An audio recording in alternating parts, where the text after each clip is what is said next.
जय राधा माधव कुंज बिहारी।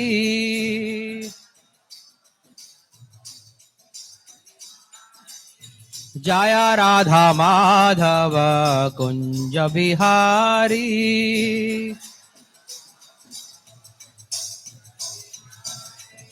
गोपी जन वल्लभ गिरिवरधारी।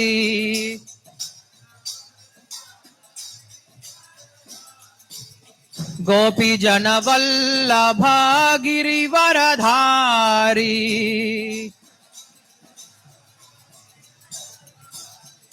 यशोदानंदन व्रज जन रंजना।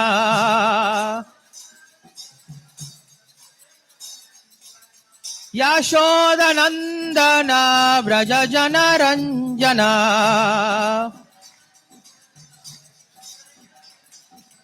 यमुनतीरावनचारी।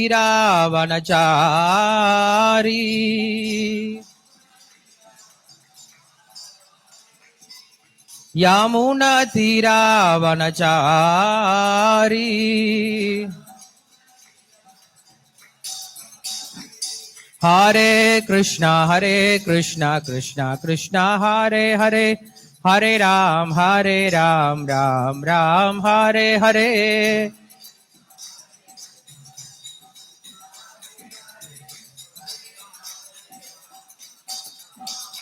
हरे कृष्णा कृष्णा कृष्णा हरे हरे, हरे राम राम राम हरे हरे।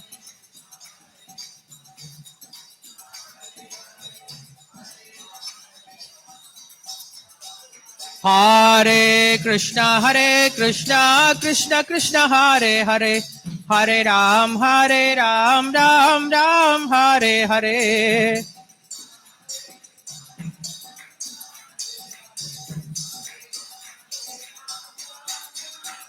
हरे कृष्णा कृष्णा कृष्णा हरे हरे, हरे राम राम हरे हरे।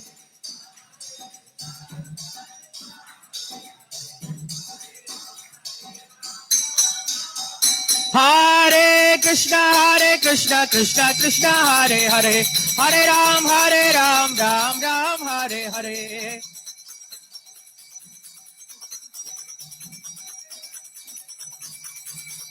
हरे कृष्णा कृष्णा हरे हरे, हरे राम राम हरे हरे।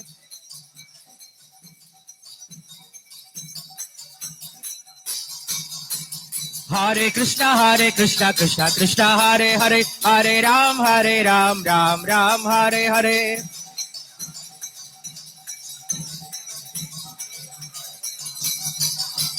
हरे कृष्णा कृष्णा हरे हरे, हरे राम राम हरे हरे।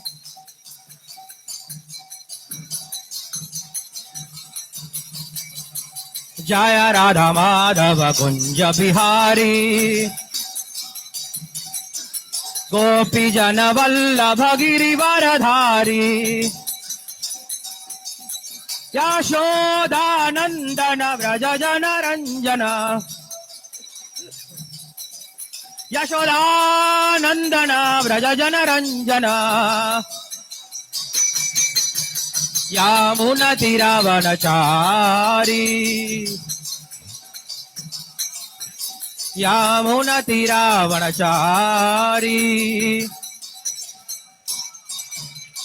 जय राधा माधव कुंज बिहारी।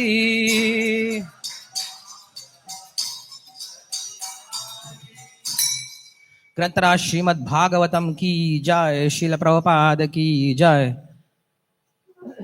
सर्वशास्त्राब्धि पीयूषा सर्ववेदैक सत्फल, सर्वसिद्धान्तरड्नाड्य सर्वलोकैकदृक्पद, सर्वभागवत प्राण श्रीमद्भागवत प्रभो।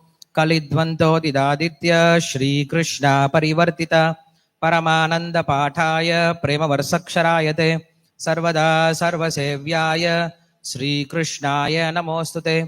मदेकबन्धो मत्संगिन् मद्गुरो मन्महादन, मन्निस्तारक मद्भाग्य मदानंद नमोस्तुते। असाधुः साधु दादायिन्नति नीचोतचाकर आनमुञ्च कदा शृण्वां प्रेम्णा हृत्कण्ठयोः स्फुराः ॐ नमो भगवते वासुदेवाय ॐ नमो भगवते वासुदेवाय ॐ नमो भगवते वासुदेवाय जन्मादिस्यतोऽन्वयादितरतर्दे स्वभिज्ञस्वराट् तेने ब्रह्महृदाय आदिकवये मुह्यन्ति यत्सूरयः तेजो वारिमृतां यथा विनिमयो यत्र सर्गो मृषा धाम्ना स्वेन सदा निरस्तकुहं सत्यं परं धीमहि धर्मप्रोजितकैतवोऽत्र परमो निर्मत्सराणां सतां वेद्यं वास्तवम् अत्र वस्तु शिवदं तापत्रयोन्मूलनं श्रीमद्भागवते महामुनिकृते किं वा परैरीश्वरः साध्यो हृद्य अवरुद्य अत्र कृतिभिः शुश्रूषवित्तच्छनात् निकमकल्पतरोर्गलितं फलं सुकुमकात् अमृतरसंवितं पिबत भागवतं रसमालयं मुहुरहो रसिकाः भुवि भावुकाः. श्रीमद्भागवतं ஏழாவது ஸ்கந்தம் ஐந்தாம் அத்தியாயம் பதம் எண் 5. ஸ்ரீ பிரஹ்லாத உவாச்ச தத்சாது மன்யே சுரவர்ய தேஹினா சதா சமுத்விக்னதியாமசத்க்ரஹாத் हित्वात्मपापं गृहमन्दकूपं वनं गतो यद्धरिमाश्रयेत. श्रीप्रह्लाद उवाच तत्साधु मन्ये सुरवर्यदेहिनां सदा समुद्विग्नधियामसद्ग्रहात् हित्वात्मपापं गृहमन्दकूपं वनं गतो यद्धरिमाश्रयेत. ओके चांट पண்றீங்களா? श्री प्रह्लाद उवाच तत्साधु मन्ये सुरवर्यदेहिनां सदा समुद्विग्नधियामसद्ग्रहात् हित्वात्मपातं गृहमन्दकूपं वनं गतो यद्धरिमाश्रयेत. श्रीप्रह्लाद उवाच तत्साधु मन्ये सुरवर्यदेहिनां सदा समुद्विग्नधियामसद्ग्रहात् हित्वात्मपातं गृहमन्दकूपं वनं गतो यद्धरिमाश्रयेत. श्रीप्रह्लाद उवाच तत्साधु मन्ये सुरवर्यदेहिनां सदा समुद्विग्नधियामसद्ग्रहात् हित्वात्मपातं गृहमन्दकूपं वनं गतो यद्धरिमाश्रये. माताजिस माताचार சொல்றீங்களா? श्री प्रह्लाद उवाच तत्साधु मन्ये सुरवर्यदेहिनां सदा समुद्विग्नधियामसद्ग्रहात् हित्वात्मपातं गृहमन्दकूपं वनं गतो यद्धरिमाश्रयेत. श्रीप्रह्लाद उवाच तत्साधु मन्ये सुरवर्यदेहिनां सदा समुद्विग्नधियामसद्ग्रहात् हित्वात्मपातं गृहमन्दकूपं वनं गतो यद्धरिमाश्रयेत. Translation and commentary by His Divine Grace A.C. Bhaktivedanta Swami Srila Prabhupada, founder Acharya of ISKCON. முதல்ல இங்கிலீஷ்ல படிச்சுட்டு அதுக்கப்புறம் தமிழ்ல படிக்கல. Translation. Prahalad Maharaj replied, O best of the Asuras, king of the demons, as far as I have learned from my spiritual master, any person who has accepted a temporary body and temporary household life is certainly embarrassed by anxiety because of having fallen in a dark well where there is no water but only suffering. One should give up this position and go to the forest, Vana. More clearly, one should go to Vrindavana, where only Krishna consciousness is prevalent, and should thus take shelter of the Supreme Personality of Godhead. Purport: Hiranyakashipu thought that Prahalada, being nothing but a small boy with no actual experience, might reply with something pleasing but nothing practical. Prahalad Maharaja, however, being an exalted devotee, has acquired all the quality of education. Yasyasti bhaktir bhagavata kinchana sarvair gunaistatra samasate sura harava bhaktasya kuto mahadguna manoratastena dhavato bahihi. One who has unflinching devotional faith in Krishna consistently manifests all the good qualities of Krishna and the demigods. However, he who has no devotion to the Supreme Personality of God has no good qualification, because he is engaged by mental concoction in material existence, which is external future of the Lord.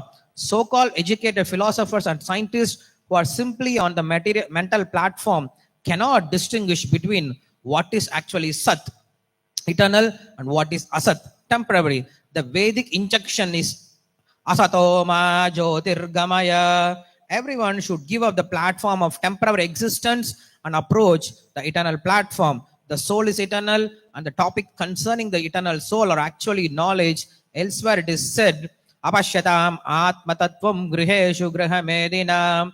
Those who are attached to the bodily conception of life and who thus stick to the life as a grahastha or householder on the platform of material sense enjoyment cannot see the welfare of the eternal soul.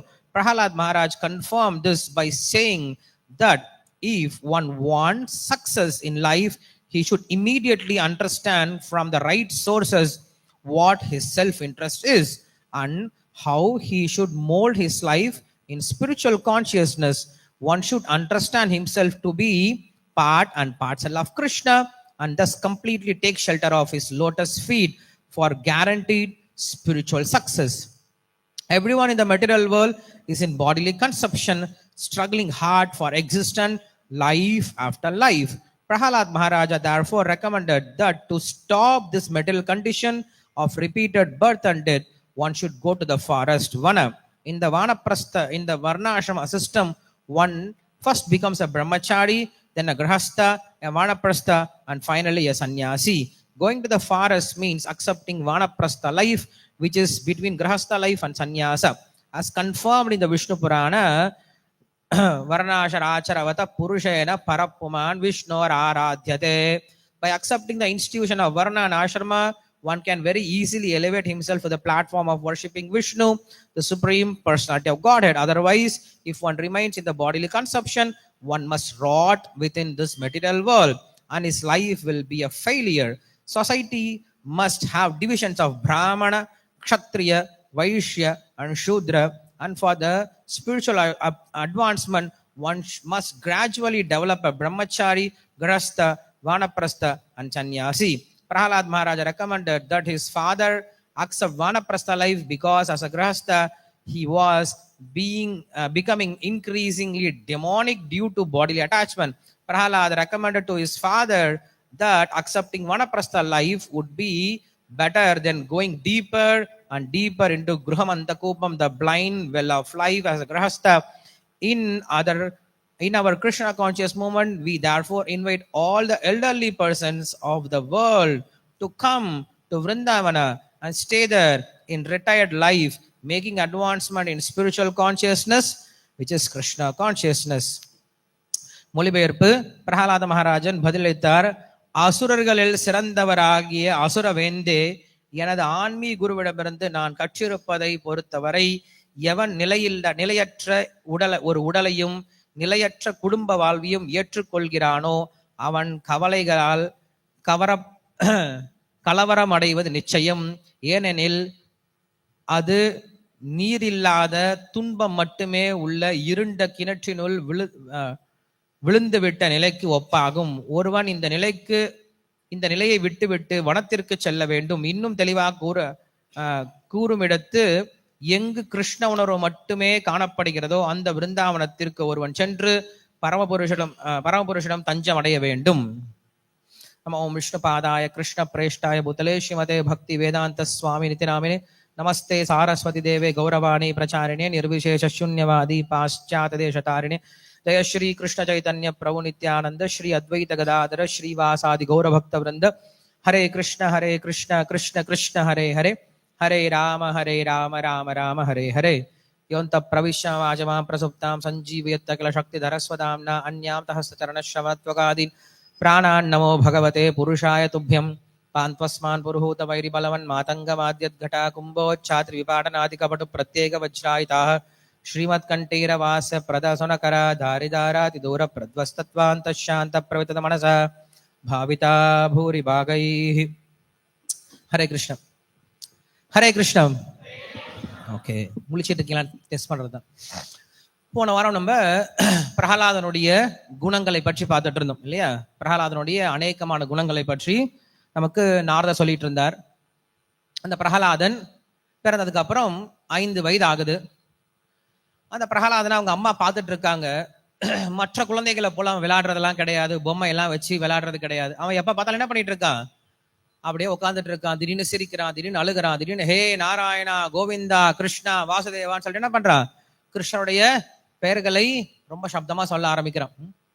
அவங்க அம்மாவுக்கு ஒரு வகையில பார்த்தா சந்தோஷமா இருக்கு. ஏன்னா பையன் எப்படி இருக்கான்? பக்தனா இருக்கானே அப்படின்ட்டு. ஏன்னா கயாது யாருடைய சிஷ்யை அப்படின்னா நாரதருடைய சிஷ்யை. நாரதர் கிட்ட இருந்து அவ உபதேசம் கேட்டிருக்கா. அதனால பக்தி அவளுக்கு ரொம்ப பிடிக்கும்.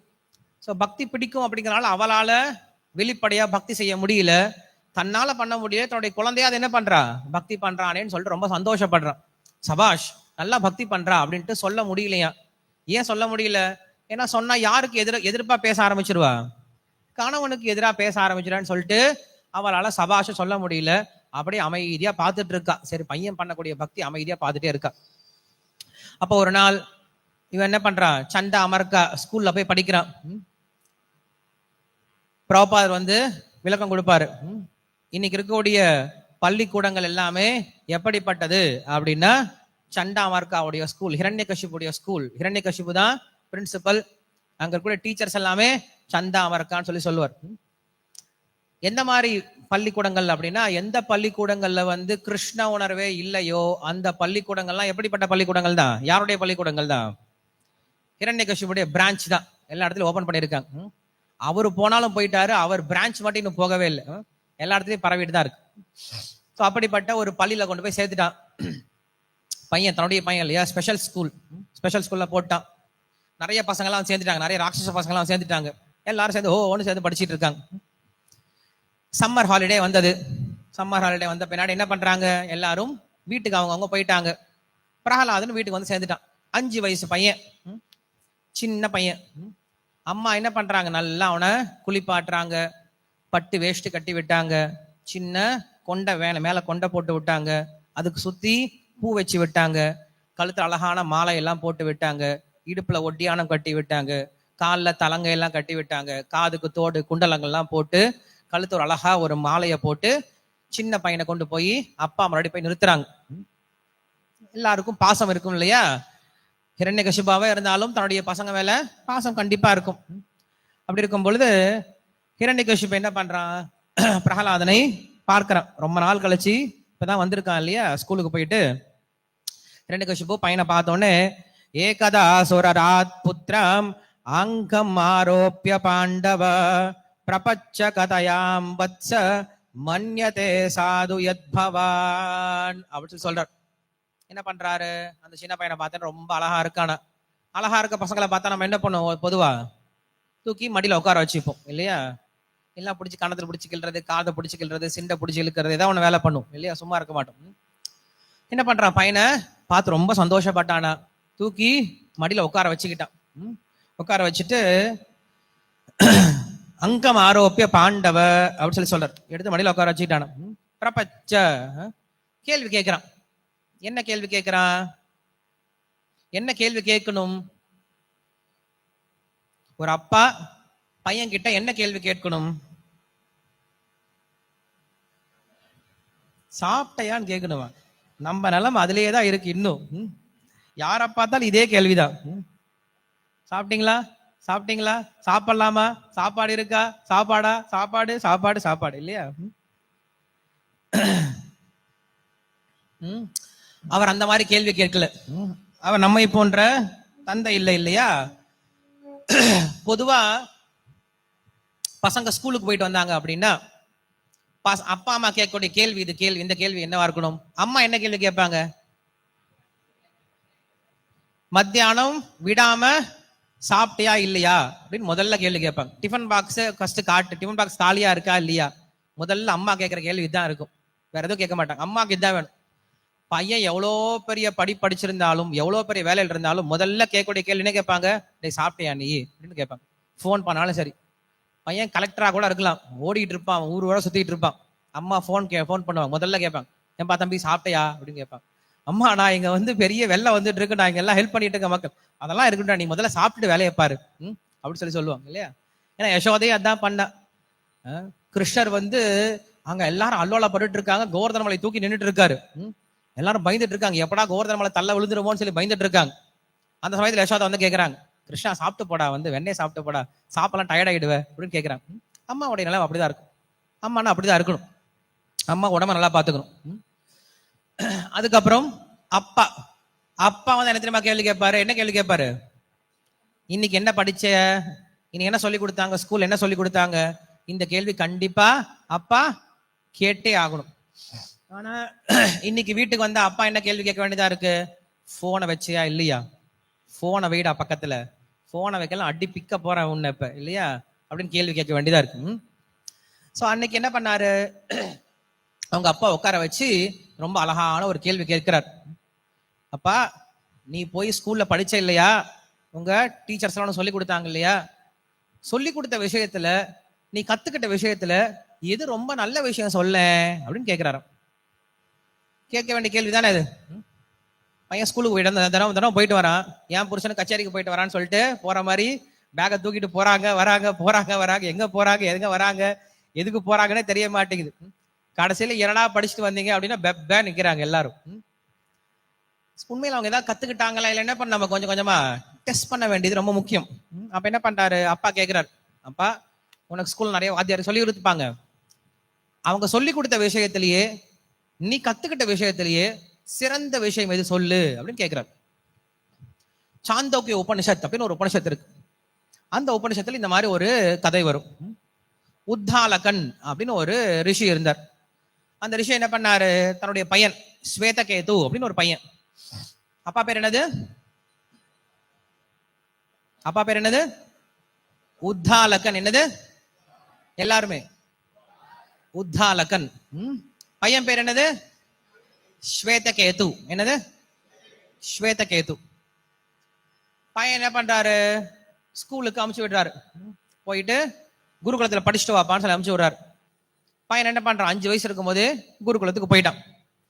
போயிட்டு 12 வருஷம் அப்பெல்லாம் குருகுலத்துல படிப்பாங்க. 5 வயசு போனாங்கன்னா 12 வருஷம் படிச்சாங்கன்னா எவ்வளவு ஆகுது? அவன் வயசு எவ்வளவு ஆகுது? 17 போயிடும். அந்த 12 வருஷம் என்ன படிப்பான்னா சான்ஸ்கிரிட் படிப்பான். வெறும் சான்ஸ்கிரிட் மட்டும் 12 வருஷம் படிப்பான். அதுக்கப்புறம் அவனுக்கு தர்சனங்கள் சொல்லி கொடுப்பாங்க. மீமாம்சை அப்படின்ற தர்சனம் சொல்லி கொடுப்பாங்க. ஃபர்ஸ்ட் மீமாம்சை சொல்லி கொடுப்பாங்க, அப்புறம் நியாயம் சொல்லி கொடுப்பாங்க, அப்புறம் தர்க்கம் சொல்லி கொடுப்பாங்க, அதுக்கப்புறம் பூர்வ மீமாசை சாங்கியம் சொல்லி கொடுப்பாங்க, அதுக்கப்புறம் தான் வேதாந்தம் அப்படிங்கிற சொல்லி கொடுப்பாங்க. இப்படி ஷட் தர்சனங்கள் சொல்லி கொடுப்பாங்க. அதுக்கப்புறம் வேத அங்கங்களை சொல்லி கொடுப்பாங்க. சிக்ஷா, நிருக்தி, இந்த மாதிரி 6 விஷயங்களை நம்மள ஷட் தர்சனங்கள் சொல்லக்கூடிய வேத அங்கங்கள் சொல்லக்கூடிய 6 விஷயங்களை சொல்லி கொடுப்பாங்க. சொல்லி கொடுத்ததுக்கு அப்புறம் தான் என்ன பண்ணுவாங்க? உபனிஷத் அப்படிங்கிற விஷயத்து வருவாங்க. உபனிஷத் சொல்லி கொடுத்ததுக்கு அப்புறம் தான் என்ன பண்ணுவாங்க அப்படின்னா வேதாந்தம், உபனிஷத்தினுடைய சாரமார் சொல்லக்கூடிய வேதாந்த சூத்திரம் அப்படிங்கிற விஷயம் சொல்லி கொடுப்பாங்க. வேதாந்த சூத்திரத்தை கத்துக்கிட்டதுக்கு அப்புறம் என்ன பண்ணுவாங்க அப்படின்னா அவங்களுடைய ஷாக்கை என்னவோ அந்தந்த ஷாக்கைக்கு உண்டான வேதங்களை படிப்பாங்க. இப்ப அவங்க ரிக்வேதம்னா ரிக்வேதத்துல கூடிய ஷாக்கையை படிப்பாங்க. ஷாக்கைனா சாப்டர்ஸ். ரிக்வேதம் ஃபுல்லாவும் படிக்க முடியாது. அந்த ரிக்வேதத்துல ஏதாவது ஒரு சாப்டர்ஸ் மட்டும் எடுத்து படிப்பாங்க. ஒரு சிலர் ரிக்வேதம் ஃபுல்லா படிக்கிறவங்க இருக்காங்க, 2 வேதங்கள் படிக்கிறவங்க இருக்காங்க. அதுக்கு பேர் திவிவேதின்னு சொல்லுவாங்க அவங்களுக்கு பேர். இன்னைக்கு நீங்க நார்த் இந்தியாலாம் போனீங்க அப்படின்னா ஒரு சிலருடைய பேருக்கு பின்னாடி திவேதி அப்படின்னு இருக்கும், திவிவேதி அப்படின்னு இருக்கும். திரிவேதி அப்படின்னு ஒரு சிலர் இருப்பாங்க. அப்புறம் சாட்டர்ஜி அப்படின்னு இருப்பாங்க. சதுர்வேதி அப்படின்னு இருப்பாங்க. ஸோ அவங்களாம் யாரு? 4 வேதம் படிச்சவங்க அப்படின்னு அர்த்தம். 4 வேதத்திலையும் ஒரு சில சாப்டர்ஸ் படிச்சவங்க அப்படின்னு அர்த்தம். ஸோ இப்படி பேருக்கு பின்னாடி அவங்க எத்தனை வேதம் படிச்சிருக்காங்க அப்படிலாம் தெரியும். ஸோ இப்படியாக அவன் என்ன பண்றான்? வேதங்கள்லாம் படிச்சுட்டு வீட்டுக்கு வரான். போகும்போது புள்ளையா போனான், வரும்போது புள்ளைங்கோ வந்து சேர்ந்தான். ரெண்டுக்கு வித்தியாசம் தெரியும் இல்லையா? புள்ளைன்னா தெரியும், புள்ளைங்கோன்னா தெரியும் இல்லையா? புள்ளையா போனான், ரொம்ப அமைதியா, ரொம்ப சின்ன பையனா எப்படி போனான்? போகும்போது நம்ம சோட்டா கோபிநாத் மாதிரி போனான். ரொம்ப அமைதியா போனான், ஒண்ணுமே தெரியாது சின்ன பையன் மாதிரி போனான். வரும் பொழுது புள்ளைங்கோ வந்து சேர்ந்தான். புள்ளைங்கோ நான் யாரும் இங்க எக்ஸாம்பிள் சொல்ல விரும்பல, பட் வந்து சேர்ந்தான். அப்படியே வந்து நின்றான், வந்து அப்படியே கம்பீரமா வந்து தலையை தூக்கிட்டு வந்து நிக்கிறான். அப்பாவுக்கு புரிஞ்சு போயிடுச்சு, பையன் ஒண்ணுமே படிக்கல அப்படின்னு புரிஞ்சு போயிடுச்சு. ஏன்னா சாஸ்திரத்தை சொல்லப்படுது, வித்யா ததாதி வினயம் அப்படின்னு சொல்லு. வித்யா ததாதி வினயம், வினயாத் யத் பாத்ரதாம் அப்படின்னு சொல்ற.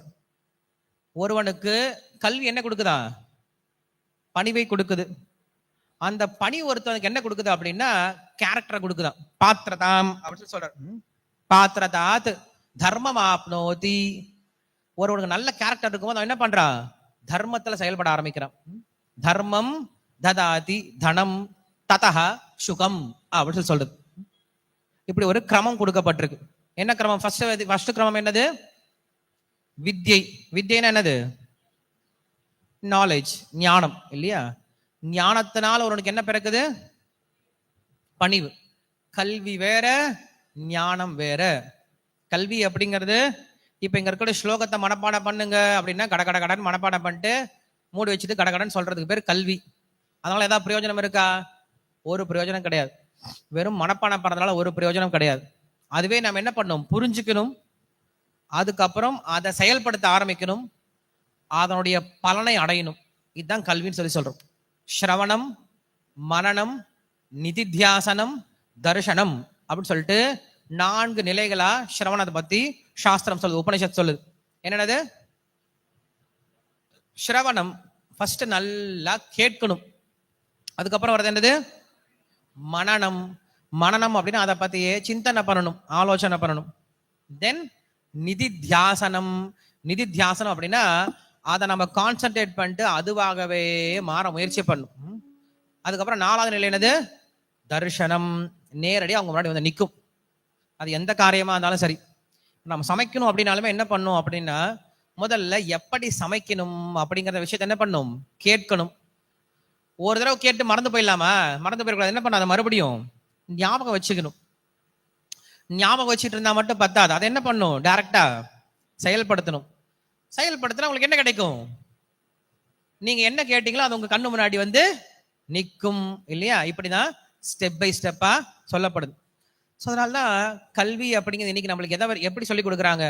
வெறும் கேளு, ஏய் சொல்றத கேளு, ஏய் சொல்றத கேட்டியா, ஏய் சொல்றத கேளு, அவ்வளவுதான் இன்னைக்கு கல்வி. புரிஞ்சதா புரிஞ்சதா அப்படின்னு கேட்பாங்க. அதுக்கப்புறம் யாருமே கேட்க போறது கிடையாது. அதை நீங்க எப்படி பிராக்டிக்கல் அப்ளை பண்ண போறீங்க, அதனால என்ன பிரயோஜனம் யாரும் கேட்க போறது கிடையாது. நம்மளுக்கு சாஸ்திரம் வேற மாதிரி சொல்லி கொடுக்குது. முதல்ல வித்யை. வித்யில இருந்து என்ன வருது நம்மளுக்கு? வினயம். வினயத்திலிருந்து பாத்திரதா. பாத்திரதா அப்படின்னா கேரக்டர். பாத்திரதால இருந்து நம்மளுக்கு என்ன வருது? தர்மம். தர்மத்திலிருந்து என்ன வருது? தனம். தனத்திலிருந்து என்ன வருது? சுகம். இப்படி ஒரு கம்ப்ளீட் சைக்கிள் சொல்றாங்க. அப்ப ஒருத்தன் சுகமா இருக்கணும் அப்படின்னா முதல்ல அவனுக்கு என்ன தேவை? நல்ல வித்யை அப்படிங்கிற தேவை. அந்த வித்தை எப்படிப்பட்ட வித்தியா இருக்கணும்? ஒருவன் நிறைய படிக்க படிக்க என்ன ஆகிறான்? அவன் ரொம்ப பணி உடையவரா மாற ஆரம்பிக்கிறான். படிக்காதவன் என்ன பண்ணுவான்? அறகுறையா படிச்சவன் என்ன பண்ணுவான்? ரொம்ப துள்ளி குதிச்சுட்டு இருப்பான். ஒண்ணுமே தெரியாதவன் என்ன பண்ணுவான்? அந்த பக்கம் இந்த பக்கம் சுத்திட்டே இருப்பாங்க. எல்லாம் தெரிஞ்சவங்க ரொம்ப அமைதியா இருப்பாங்க. நான் நிறைய பேரை இந்த மாதிரி உதாரணங்கள் பார்த்திருக்கேன். ஒண்ணுமே தெரியாம நானும் பேசுறேன்னு சொல்லிட்டு நிறைய பேர் சுத்திட்டு இருப்பாங்க. பட் நிறைய தெரிஞ்சவங்க அமைதியா உட்காந்துட்டு இருப்பாங்க. சரி கேட்டா பேசிக்கலாம் அப்படின்னு சொல்லிட்டு அமைதியா உட்காந்துட்டு இருப்பாங்க. நிறைய ஸ்காலர்ஸும் அந்த மாதிரி இருக்காங்க. நம்ம எல்லாம் வந்து பகவத்கீதையில 1-2 ஸ்லோகம் தெரிஞ்சாவே எனக்கு எவ்வளவு ஸ்லோகம் தெரியுமா, நான் பெரிய பண்டிதனை இட்டேன்னு நினைச்சிட்டு இருக்கோம். பட் பகவத்கீதை மட்டும் கிடையாது, பாகவதம் மட்டும் கிடையாது, உபனிஷத்துக்கள், இப்படி நிறைய விஷயங்களை படிச்சுட்டு இதே அவங்க பாட்டு அவங்க வேலையை பார்த்துட்டு இருப்பாங்க. வெளில பார்த்தா இவருக்கு ஒன்றும் தெரியாது போல இருக்கே நம்ம நினைச்சிட்டு இருப்போம். பட் அவங்களுக்கு நிறைய விஷயங்கள் தெரிஞ்சவங்களா இருக்காங்க. அதனால கொஞ்சம் நம்ம படிச்சிட்டோம் அப்படின்னா நம்மளுக்கு அகங்காரம் வராம கொஞ்சம் பணிவா இருக்க ரொம்ப முக்கியம். வித்யா ததாதி வினயம் அப்படின்னு சொல்றாங்க. அந்த ஸ்வேதகேது அப்படி வந்து நிக்கிறான். நின்ன உடனே அவங்க அப்பாவுக்கு புரிஞ்சிருச்சு, ஒன்றும் படிக்கவே இல்லப்பா அப்படின்னு சொல்லி புரிஞ்சு போயிடுச்சு. அவங்க அப்பா கூப்பிட்டாரு. கூப்பிட்டு ஒரு கேள்வி கேட்டார். என்ன கேள்வி கேட்டா தெரியுமா? எதை தெரிந்து கொள்வதனால் அனைத்தும் தெரிந்து கொள்ளப்படமோ அந்த ஒரு விஷயத்தை தெரிந்து கொண்டாயா அப்படின்னு கேட்டார். எஸ்மின் ஏதத் விஞ்ஞானம் சர்வம் ஏதம் விஞ்ஞானம் பவதி அப்படின்னு கேட்கிறார்.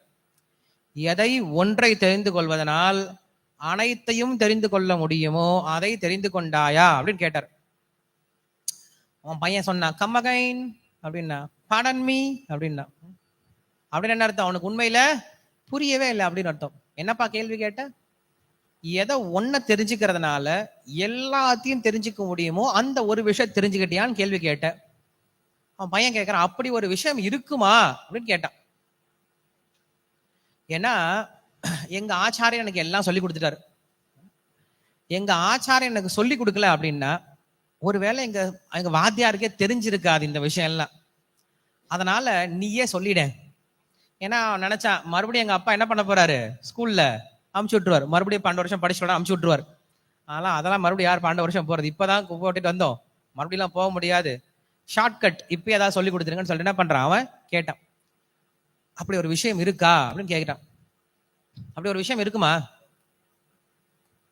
ஏதாவது ஒரு விஷயத்தை தெரிஞ்சுக்கிட்டோம் அப்படின்னா அந்த ஒரு விஷயத்தை தெரிஞ்சுக்கிறதுனால எல்லாத்தையும் தெரிஞ்சுக்க முடியும் அப்படின்ற ஒரு விஷயம் இருக்குமா அப்படின்றதான் கேள்வி.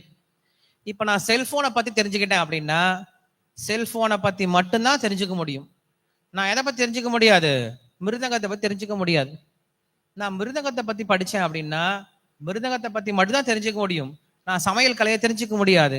சமையலை பத்தி தெரிஞ்சுக்கிட்டேன் அப்படின்னா சமையல் மட்டும்தான் தெரிஞ்சுக்க முடியும். கட்டடக்கலையை பத்தி தெரிஞ்சுக்க முடியாது. ஆனா இவர் என்ன சொல்றாரு அப்படின்னா, எந்த ஒரு விஷயத்தை தெரிந்து கொள்வதனால் அனைத்து விஷயத்தையும் நீ தெரிந்து கொள்ள முடியுமோ அந்த ஒரு விஷயத்தை தெரிந்து கொண்டாயா அப்படின்னு கேள்வி கேட்டார். இதுதான் வந்து சாந்தோக்கிய உபநிஷத்துல ரொம்ப பெரிய விஷயமா சொல்லப்படும்.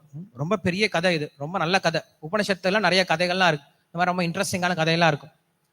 அப்பதான் அவங்க அப்பா சொல்லுவாரு, சரிப்பா நீ என்ன பண்ணு, ஒரு பாத்திரம் கொண்டு வா, தண்ணியோட கொண்டு வந்துட்டான். கொஞ்சம் உப்பு கொண்டு வா, கொண்டு வந்துட்டான். இப்ப இந்த உப்பை என்ன பண்ணு, அந்த பாத்திரத்துல போடு. போட்டான், நல்லா கலக்கி விடு. கலக்கி விட்டான். சரி விட்டுட்டான், விட சொல்லிட்டான். பையனுக்கு ஒரே குழப்பம். என்னது, ஏதோ கேள்வி கேட்டார், அப்புறம் பாத்திரம் கொண்டு வர சொன்னாரு, உப்பை போட சொல்றாரு, என்னமோ பண்ண சொல்றாரு, அப்பா இன்னும் புரியலையே எனக்கு அப்படின்னு நைட்டு ஃபுல்லா யோசிச்சுட்டே இருக்கான். காலைல அவங்க அப்பா சொன்னார், அந்த பாத்திரத்தை கொண்டு வா அப்படின்னு கேட்டார். கொண்டு வந்தான். உப்பை எடுத்து கொடு அப்படின்னு கேட்டார். அவன் கையை விட்டு நோண்டி நோண்டி பாக்குறான். அப்பா உப்பு இல்லப்பா. உப்பு இல்லையா? உப்பு இல்லப்பா. சரி இப்ப அந்த தண்ணியை கொஞ்சம் எடுத்தான். கொஞ்சம் வாயில போடு. போட்டான். இப்ப எப்படி இருக்கு? பா உப்பு இருக்குப்பா. உப்பு இருக்கா? இருக்குப்பா. சரி அந்த பாத்திரத்துக்குள்ளார கை விடு, நடுவுல இருந்து கொஞ்சம் தண்ணி எடு, வாயில போடு. இப்ப எப்படி இருக்கு? இப்பயும் உப்பாதான்ப்பா இருக்கு. ஓகே அப்படியா? பாத்திரத்துக்கு அடியில கையை விடு, இப்ப கொஞ்சம் தண்ணி எடுத்து வாயில போடு. இப்ப எப்படி இருக்கு? உப்பாதான்ப்பா இருக்கு. இப்பயும் உப்பு தான்ப்பா இருக்கு. அப்ப உப்பு இருக்கா? இருக்கு. அப்ப உப்ப கையில கொடு. உப்பு இல்லப்பா. என்னடா உப்பு இருக்குன்ற இல்லைன்ற? உப்பு இருக்கா இல்லையா? உப்பு இருக்குப்பா, ஆனா உப்பு இல்ல. உப்பு எல்லா இடத்துலயும் கலந்து போயிடுச்சுப்பா அப்படின்னு சொல்லி சொன்னான். இதுதான் வந்து என்ன பண்ணுவார் அப்படின்னா, தத்வமசி அப்படின்ற ஒரு சூத்திரத்தை சொல்லி கொடுத்து, தத்வமசி ஸ்வேதகேதோ அப்படின்னு சொல்லிட்டு ரொம்ப பிரசித்தமான ஒரு ஒரு வாக்கியத்தை பேசுவார். அந்த உண்மையை நீ தெரிந்து கொள்ள வேண்டும் அப்படின்னு சொல்லி சொல்லுவார். சர்வம் கலவிதம் பிரம்ம அப்படின்ற அந்த வாக்கியங்கள்லாம் இதுல தான் வரும். ரொம்ப அழகான விஷயங்கள்லாம் பேசுவார். ஒரு களிமண் எடுத்துட்டு வர சொல்லுவார். அந்த களிமண்ல இருந்து நிறைய பொம்மை எல்லாம் செய்ய சொல்லுவார். இப்ப என்னது, இது என்ன பொம்மை? அவங்க கேட்க, இது என்னது? அப்பா இது வந்து நாய்ப்பா. இது என்னது? இது குரங்குப்பா. இது என்னது? இது யானைப்பா. இது என்னது? இது இது பறவைப்பா. இது என்னது? இது வந்து ஒரு ஆம்பளைப்பா. இது என்னது? இது ஒரு பொம்பளைப்பா. இது களிமண்ணா இல்ல குரங்கா? இது களிமண் குரங்குப்பா. அப்படிலாம் ஒண்ணும் கிடையாது. ஒண்ணு களிமண்ணா இருக்கணும், இல்ல குரங்கா தான் இருக்கணும். அப்ப சின்ன குழந்தை தான் என்ன பண்றான், இத வித்தியாசம் பாக்குறான். இது களிமண், இது வந்து குரங்கு, இது நாய், இது வந்து அப்புறம் என்னெல்லாம் இருக்கு, குயில், மயில், ஆண் பெண், இந்த வித்தியாசம் யாரு பாக்குறான்? சின்ன குழந்தை பாத்துக்கிறாங்க. இந்த 5 பசங்க இருக்காங்களே, அந்த 5 பசங்க என்ன பண்றாங்க அப்படின்னா, இங்க மதுரைக்கு பக்கத்துல ஒரு இடம் இருக்கு, இந்த பானை செய்யற இடம் இருக்கு. அந்த இடம் என்னது, ஃபேமஸான இடம் இருக்குல்ல, விளாச்சேரிலாம் கிடையாதுங்க, மானாமதுரையா? மானாமதுரை, கரெக்ட். மானாமதுரைக்கு டூர் கூட்டிட்டு போறாங்க. கூட்டிட்டு போனே வண்டில இருந்து இறங்கினாலும் திபு திபு திபுன்னு ஓடுறாங்க. ஓடி போய் அங்கங்க ஒண்ணு பிடிக்கிட்டான். டேய் எனக்கு தான் குரங்கு பொம்மை, டேய் எனக்கு தான் நாய் பொம்மை, ஏய் எனக்கு தான் சிங்க பொம்மைன்னு ஒருத்தத்தை பிடிக்கிறான். இதுல சண்டை, அண்ணனுக்கு தம்பிக்கும், சுதர்சனுக்கும் அவங்க தம்பி சோட்டா கோபில வந்து சண்டை. அவன் சொல்றான், நான் தாண்டா குரங்கு பொம்மை எடுத்துப்பேன்ட்டு. டேய் நீயே குரங்கு தாண்டா, உனக்கு எதுக்கடா குரங்கு பொம்மைன்னு சொல்லிட்டு அவன் கொடுக்க மாட்டேங்கிறான். 2 பேரும் சண்டை போட்டுக்கிறான், இழுத்துக்கிறாங்க, குரங்கு பொம்மைக்கு சண்டை போட்டுக்கிறாங்க. அப்பதான் கொஞ்சம் புத்தி இருக்கக்கூடிய அந்த குயவன் வந்து சொல்றாரு, அப்பா இது குரங்கு கிடையாது, இது என்னதான், வெறும் களிமண்ணு தான். 2 பேரும் சண்டை போட்டு இருந்தாங்கல்ல, சண்டை போட்டு அவராடி இவராடி 2 பேரும் டப்புன்னு போட்டு உடச்சு போட்டாங்க. உடச்சு போனதுக்கு அப்புறம் இப்ப என்ன ஆயிடுச்சு, அது என்ன மாறி போயிடுச்சு, களிமண்ணா மாறி போயிடுச்சு. இப்ப என்ன சொல்லுவோம், குரங்கு பொம்மையை தூக்கி போறான்னு சொல்ல மாட்டான், அந்த களிமண்ணை தூக்கி போறான்னு சொல்லுவோம் இல்லையா? இது வரைக்கும் குரங்கு பொம்மைன்னு சொல்லிட்டு இருந்தேன், இப்ப என்ன சொல்லிட்டான், திடீர்னு களிமண் சொல்ல ஆரம்பிச்சிட்டான். மனுஷங்களே அவ்வளவுதானே, மனுஷங்களை தூக்கிட்டு போறாங்க, சேரை கொண்டு போயிட்டு இருக்காங்க, ஆம்புலன்ஸ் சேரை கொண்டு போயிட்டு இருக்காங்க. கதை முடிஞ்சிருச்சு. வரும்போது தூக்கிட்டு வராங்க, என்ன சொல்றாங்க, சேரை தூக்கிட்டு வராங்கன்னா சொல்றாங்க, பாடியை தூக்கிட்டு வராங்க அப்படின்னு சொல்றாங்க. இது வரைக்கும் என்னுடைய கணவர் அப்படின்னு சொல்லிட்டு இருந்தான், இப்ப இதை எப்ப தூக்குறீங்க அப்படின்னு கேட்டாங்க இல்லையா? அப்ப இவர்ல இருந்து இது போயிடுச்சு இல்லையா? அப்ப என்ன புரிஞ்சுக்கணும் அப்படின்னா, ஒரு களிமண் அப்படிங்கறதா அடிப்படை தத்துவம். அந்த அடிப்படை தத்துவத்தில் என்ன ஆகுது, நிறைய ரூபங்கள்லாம் பிறக்குது, நிறைய குணங்கள்லாம் பிறக்குது, நிறைய பெயர்கள்லாம் பிறக்குது. ஆனா ஒருவன் அடிப்படை தத்துவத்தை புரிஞ்சுக்கிட்டான் அப்படின்னா, இந்த ரூபங்களாலேயோ குணங்களாலேயோ பெயர்களால் என்ன பண்ண மாட்டான், பாதிப்படைய மாட்டான். களிமண் தாண்டா எல்லாமே அப்படின்னு சொல்லி புரிஞ்சுட்டு போயிடுவான். இதை புரியாதவன் என்ன பண்ணுவான், ஐயோ எனக்கு குரங்கு பொம்மை தான் வேணும், எனக்கு சிங்க பொம்மை தான் வேணும், எனக்கு இது ரொம்ப பிடிச்சிருக்கு, எனக்கு இது பிடிக்கல அப்படின்ற இந்த ஏற்றத்தாழ்வு, பிரிவினை, பிடிக்கும் அப்படின்ற விஷயங்கள் எப்பதான் வரும், இந்த இரட்டிப்பு தன்மை எல்லாமே ஞானமற்ற தன்மையில தான் வரும். யார் ஒருவனுக்கு இந்த உயர்ந்த ஞானம் கிடைச்சிருச்சோ, எந்த ஞானம் கிடைச்சிருச்சோ, எல்லாமே களிமண் தான் அப்படின்னு புரிஞ்சுக்கணும், வேற ஒண்ணும் கிடையாது. எல்லாமே களிமண் புரிஞ்சுக்கிட்டீங்க அப்படின்னா களிமண்ல செய்யப்பட்ட எல்லாம் ஒண்ணுமே எல்லாம் போயிடும். இந்த உதாரணம் அடிக்கடி சொல்லியிருக்கேன். ஒரு அம்மா என்ன பண்றாங்க, நகை கடைக்கு போறாங்க, போய் கேட்குறாங்க, எனக்கு வந்து வளையல் கொடுங்க, தங்க வளையல் கொடுங்க. ஆனா போமா இங்க நாங்க தங்க வளையல்லாம் விற்கிறது கிடையாது, போமா இங்க நாங்க செயின் தான் விற்கிறோம், சக்கரா செயின்ஸ்ல வந்து தங்க வளையல் கேட்டுட்டு இருக்க, போமா சொல்லி தொலைத்து விட்டாங்க. அந்த அம்மா என்ன பண்ணுது, கிடுகிடுன்னு அடுத்தது SMJக்கு போய் நிக்குது, செந்தில் முருகன் ஜுவல்லர்ஸ், அங்க போய் நிக்குது, எனக்கு வந்து கேரளா ஆன்டிக் பீஸ் கொடுங்க. ஆனா கேரளா ஆன்டிக் பீஸ் நாங்க செய்யறத போமா, அதனால நாங்க வந்து ஒன்லி மதுரை ஆன்டிக் பீஸ் தான் பண்றோம், மதுரை மீனாட்சி கேரி அது கொடுக்கணும், கேரளா ஆன்டிக் பீஸ் நான் தரதுல போ துரத்தி விட்டுறான். என்ன பண்றான், தங்க மயிலுக்கு போய் நிக்கிறான். தங்க மயிலு போய் அங்க நின்றுட்டு, எனக்கு வந்து இந்த பிளாட்டினம் கொடுங்க, எனக்கு இந்த டைமண்ட் கொடுங்க. ஆடா போப்பா, இதெல்லாம் இங்க கொடுக்க, துளசி டைமண்ட்ல போய் கேளுக்கும் சொல்லிட்டு துளசி டைமண்ட் அமுச்சு விட்டுறாங்க. 3 பேரும் சந்திச்சுக்கிறாங்க, என்னப்பா எங்க போனாலும் ஒண்ணுமே கிடைக்க மாட்டேங்குதுன்னு சொல்லிட்டு ரொம்ப போர் அடிச்சுட்டு சலிச்சுக்கிட்டாங்க. நைட்டு ஒரு திருடன் வந்தான். அவன் என்ன பண்ணா, தங்கமயிலுக்குள்ளாரையும் போனான். ஐயோ சொல்லக்கூடாது, பட் இருந்தாலும் உதாரணத்துக்காக சொல்றேன். SMJவுக்கு போனான், துளசி டைமண்ட்ஸுக்கு போனான். போனவன் என்ன பார்க்கவே இல்லை, அவன் வளையலை பார்க்கல, செயினை பார்க்கல, கேரளா ஆன்டிக் பீஸை பார்க்கல, டைமண்டை பார்க்கல. அவன் எதை தான் பார்த்தான், வெறும் தங்கத்தை மட்டும்தான் பார்த்தான் எல்லாத்தையும் எடுத்துன்னு போயிட்டான் இல்லையா? அவனுக்கு ஒரு நஷ்டமும் கிடையாது. இந்த அம்மாங்களாம் நஷ்டம், எனக்கு இது வேணும் அது வேணும்னு சொல்லிட்டு ஏமாந்துட்டு இருக்காங்க. இவங்க தங்கத்தை பார்க்கல, இவங்க அந்த தங்கத்துக்குள்ள இருக்கக்கூடிய வித்தியாசத்தை பார்த்தாங்க இல்லையா? இது வளையல், இது தோடு, இது ஒட்டியானம், இது ஹாரம், இது அங்கி, இது மூக்குத்தி, இது மோதிரம், இது செயின், இது ஹாரம், இது நெத்திச்சுட்டி, இது சந்திரஹாரம், இன்னும் என்னெல்லாம் இருக்கோ, நகைக்கடையில் என்னெல்லாம் இருக்கோ எல்லாம் வித்தியாசம் தெரியுது. பட் தங்கம் பண்றவங்க நல்லா தெரியும் இது என்னதான் எல்லாமே என்னதான் வெறும் தங்கமா? தங்கம் தான் இல்லையா, வெறும் தங்கம்னு சொல்ல முடியாது, அதான் இன்னைக்கு காஸ்ட்லி. பட் எனவே நான் புரிஞ்சுக்கிறோம் தங்கம்னு புரிஞ்சுக்கிறோம் இல்லையா. தங்கத்தினுடைய அடிப்படையை புரிஞ்சுக்கிட்டீங்க அப்படின்னா தங்க நகையினால வரக்கூடிய எல்லாத்தையும் நீங்க புரிஞ்சுக்க முடியும். தங்கத்தோட அடிப்படை விஷயத்தை புரிஞ்சுக்கிட்டோம் அப்படின்னா எந்த தங்கம் நான் கொடுத்தாலும் என்ன பண்ணலாம், நீங்க உடனே உரசி பார்த்துட்டு இது தங்கமா இல்லையான்னு ஈஸியா புரிஞ்சுக்கலாம். அதனால நாம் எல்லாத்தினுடைய அடிப்படையை புரிஞ்சுக்கிட்டோம் அப்படின்னா அந்த அடிப்படையிலிருந்து தோன்றக்கூடிய எல்லாத்தையும் நம்ம புரிஞ்சுக்க முடியும். அது போல இந்த உலகத்துல எல்லாத்துக்கும் அடிப்படை என்ன அப்படின்னா பிரம்மம் அப்படின்னு சொல்றாங்க. பிரம்மம்னா என்னது? பகவானுடைய சக்தி அப்படின்னு சொல்றோம். ஸோ பகவானுடைய சக்தி தான் எல்லாத்துக்கும் அடிப்படையா இருக்கு. நாம் எப்ப எல்லாமே பகவானுடைய சக்தின்னு புரிஞ்சுக்கிறோமோ அப்ப நாம் என்ன பண்ண மாட்டோம், ஒரு பக்கம் களிமண் உதாரணம் பார்த்தோம், இன்னொரு பக்கம் தங்கத்துடைய உதாரணம் பார்த்தோம். ரெண்டுக்கும் பெரிய வித்தியாசம் இருக்கு. என்ன வித்தியாசம் இருக்கு? களிமண்ணை பார்க்கும்போது என்ன பண்ணோம், அங்க வெறுத்து போயிட்டோம், எனக்கு இதுதான் வேணும் இது வேணும் அப்படின்னு சொல்லிட்டு என்ன பண்றோம், அங்க சூஸ் எல்லாம் இருக்கும். இங்க தங்கத்தை பார்க்கும்போது எல்லாத்தையும் நம்ம என்ன பண்றோம், எல்லாத்துடைய வேல்யூ, களிமண்ணுக்கு வேல்யூ கிடையாது, தங்கத்துக்கு வேல்யூ இருக்கு. இந்த ரெண்டு உதாரணத்தை நம்ம புரிஞ்சுக்கணும். இந்த உலகத்துல எப்ப எல்லாமே பகவானோட சக்தின்னு புரிஞ்சுக்கிறோமோ பெருசா பார்த்து எக்ஸைட்மெண்ட் அடையாதீங்க. எல்லாமே வெறுமனே ஒரு நாள் அழிய போகக்கூடிய விஷயம் தான். அதனால பார்த்து ரொம்ப ஆச்சரியப்படாதீங்க, ரொம்ப ரொம்ப ஆசைப்படாதீங்க. இதை பார்த்து எனக்கு இதுதான் வேணும் அப்படின்ட்டு பற்றுதலை வளர்த்துக்காதீங்க. எல்லாமே வெறும் களிமண் தான் அப்படின்னு ஒரு விதமா புரிஞ்சுக்கலாம். அதனால நம்ம எந்த விஷயத்துல என்ன பண்ண மாட்டோம், பற்றுதலை வளர்த்துக்க மாட்டோம். இன்னொரு வகையில பார்த்தோம் அப்படின்னா எல்லாமே தங்கம் தான் அப்படின்னு நினைக்க ஆரம்பிச்சு என்ன தெரியுமா பண்ணுவோம், அது வளையலா இருந்தாலும் சரி, மோதிரமா இருந்தாலும் சரி, சின்ன குண்டு மணியா இருந்தாலும் சரி, எல்லாத்தையும் மதிப்போம். ஏன்னா எல்லாமே தங்கம் தானே. அப்ப நம்ம என்ன பண்ணுவோம், இந்த உலகத்துல எல்லாத்தையும் மதிக்க ஆரம்பிச்சிடுவோம். என்ன காரணம்? ஏன்னா எல்லாமே என்னதான், பகவானுடைய சக்தி தானே. பகவானுடைய சக்தி நம்ம எல்லாத்தையும் மதிக்க ஆரம்பிச்சிடும். ஒரு சொட்டு நீரை கூட வீண் பண்ண மாட்டோம். அப்ப நம்ம ரெண்டு விதையில பார்த்தலாம். மிருதங்க அப்புறம் அடிக்கலாம்டா. ஒரு வகையில பார்த்தோம் என்னன்னா எதையும் வெறுக்க மாட்டோம், எது மேலேயும் பற்றுதல் வளர்த்துக்க மாட்டோம், எது மேலேயும் ஆசைப்பட மாட்டோம்.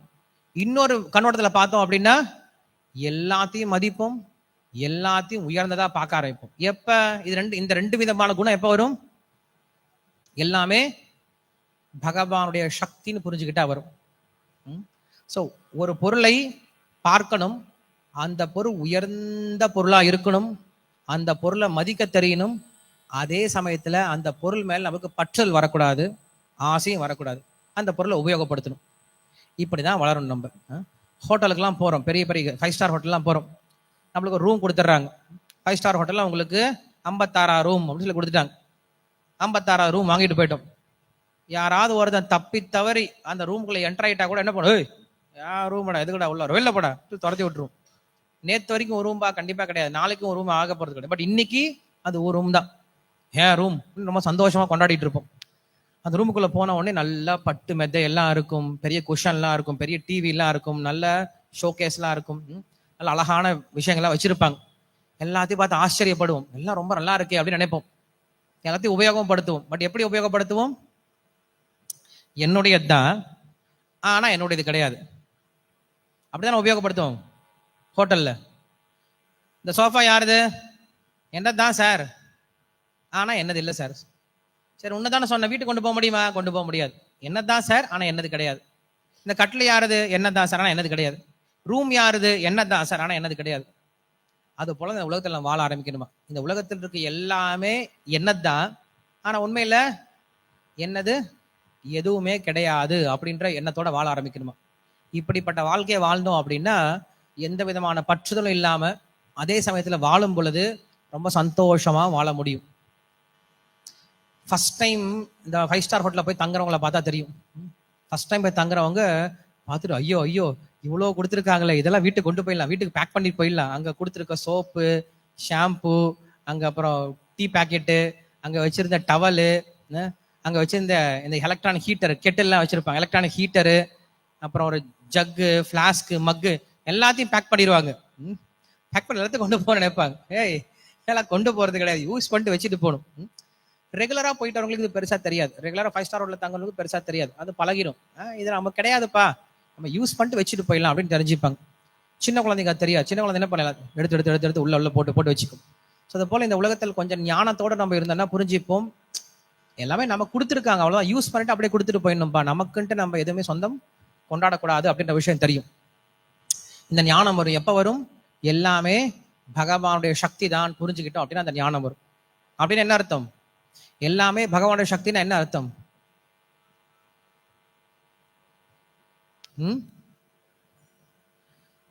எல்லாமே பகவானுடைய சக்தி தான் அப்படின்ற வார்த்தைக்கு என்ன அர்த்தம்?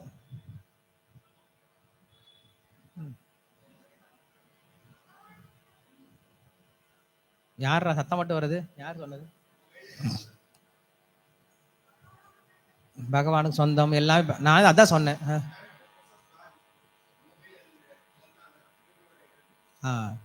ஓரளவுக்கு வந்தோம். எல்லாமே பகவானுடைய சக்தி தான் புரிஞ்சுக்கிறதுனா என்ன தெரியுமா அர்த்தம், எதுவுமே என்னுடையது கிடையாது அப்படின்ற புத்திக்கு வரணும், அவ்வளவுதான். எல்லாமே சாமி தான் சார், எல்லாமே கடவுள் தான் சார் அப்படின்னு வாயில மட்டும் சொன்னா பத்தாது. என்ன பண்ணும், அதை நாம புரிஞ்சுக்க, எப்படி புரிஞ்சுக்கணும், உண்மையில என்னுடையது கிடையாது அப்படின்ற எண்ணத்துக்கு வர்றதுதான் எல்லாமே பகவானுடையதுன்னு புரிஞ்சுக்கிறதுக்கான உண்மையான அர்த்தம். அப்ப அதை புரிஞ்சுக்கிறான். சரி, இன்னைக்கு கதைக்கு போலாமா? இதுக்கு நம்ம என்ன கதை பார்த்துட்டு இருந்தோம், யாருடைய கதை பார்த்துட்டு இருந்தோம்?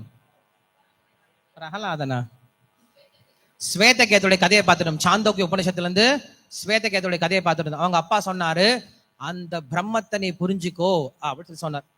அந்த பிரம்மத்தை புரிந்து கொண்டால் மட்டும்தான் நீ பிராமணன் அப்படின்னு சொல்லி சொல்றாரு. பிராமணன்னா யாரு, பிரம்ம ஜானாதி இது பிராமணஹா அப்படின்னு நம்மளுக்கு சாஸ்திரம் சொல்லி கொடுக்குது.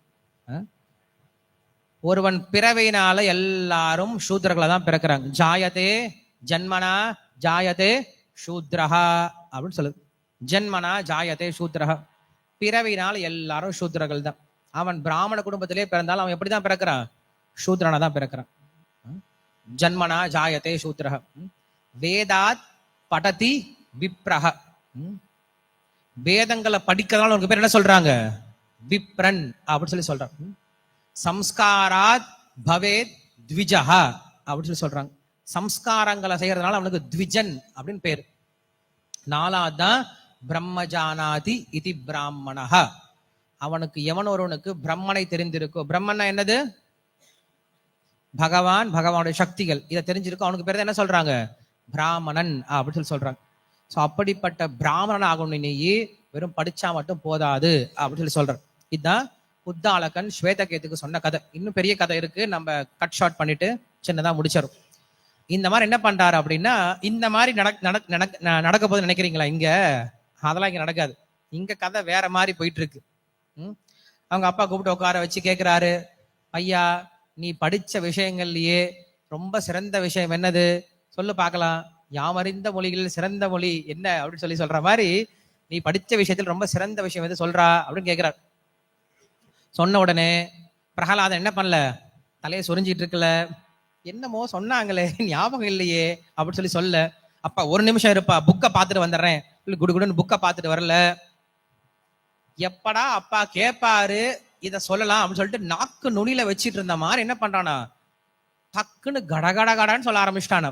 என்ன சொன்ன அவன், தத் சாது மன்யே சுரவர்ய தேகினாம், சுரவர்ய அசுரவர்ய அப்படின்னு சொல்லி சொல்றான். அசுரவரியனா என்னது, பெஸ்ட் அமாங் த டீமன்ஸ் அப்படின்னு அர்த்தம். அயோக்கியர்களில் சிறந்தவனே அப்படின்னு அர்த்தம். அவங்க அப்பாவுக்கு புதுசா கொடுக்க பட்டம் அயோக்கிய நம்பர் 1 அப்படின்னு அவங்க அப்பா கூப்பிடுறான். உண்மை வெளியிருந்து பார்க்கும்போது எப்படி இருக்கு, அவங்க அப்பாவை புகழ்ந்து பேசுற மாதிரி இருக்கு. அசுரவரிய தேக, அசுரவரிய அப்படின்னு சொல்லி சொல்றாரு. அடேங்க அப்பா, என்னமோ புதுசு புதுசா வேர்ட்லாம் யூஸ், அசுரவரியான்னு சொல்றாரு. அசுரவரியான்னா வேற ஒன்றும் கிடையாது, அயோக்கிய நம்பர் 1 அப்படின்னு அர்த்தம். இந்த மாதிரிதான் இருக்கும். புலவர்கள்லாம் வந்து ரொம்ப சீக்கிரமா என்ன பண்ண மாட்டாங்கல்ல, திட்டிலாம் பேச மாட்டான், டைரக்டா திட்ட மாட்டான். இப்ப நான் வந்து திடீர்னு வந்து சோட்டா கோபிநாத்தை பார்த்து எட்டேகா லட்சணமே அப்படின்னு சொல்லி சொல்றேன். சோட்டா கோபிநாத் லட்சணமா இருக்குன்னு சொல்றாரு பிரபு என்ன அப்படின்னு நினைச்சிட்டு இருப்பான். பட் எட்டேகா லட்சணமே அப்படின்னா அமங்கலமே அப்படின்னு அர்த்தம். அவன் அமங்கலம் கிடையாது, அவன் நல்லா தான் இருக்கான். உதாரணத்தை சொல்றேன். திடீர்னுட்டு நான் வந்து ரகுராம் பார்த்து ஏமனேரும் பதியே அப்படின்னு சொல்லி சொல்ற. அடேங்க அப்பா, என்னதோ பதின்லாம் சொல்றாரு. என்னது? யமனேரும் பதியே, யமன் ஏறக்கூடிய வாகனமே அப்படின்னு அர்த்தம். யமன் ஏறக்கூடிய வாகனம் என்னது? எரும மாடு அப்படின்னு அர்த்தம். அதை நீங்க இப்படியும் கூட சொல்லலாம், யமன் ஏறும் பதியே அப்படின்னு சொல்லி சொல்லலாம். திடீர்னு சுதர்சனை பார்த்து குலராமன் தூதுவனே அப்படின்னு சொல்லி சொல்ற. அடேங்கப்ப, ராமனெல்லாம் வச்சு பேசுறாரு அப்படின்னு நினைச்சிட்டு இருப்போம். ராம தூதுவன் யாரு? ஹனுமான். பட் ஹனுமானுடைய ஜாதி என்னது?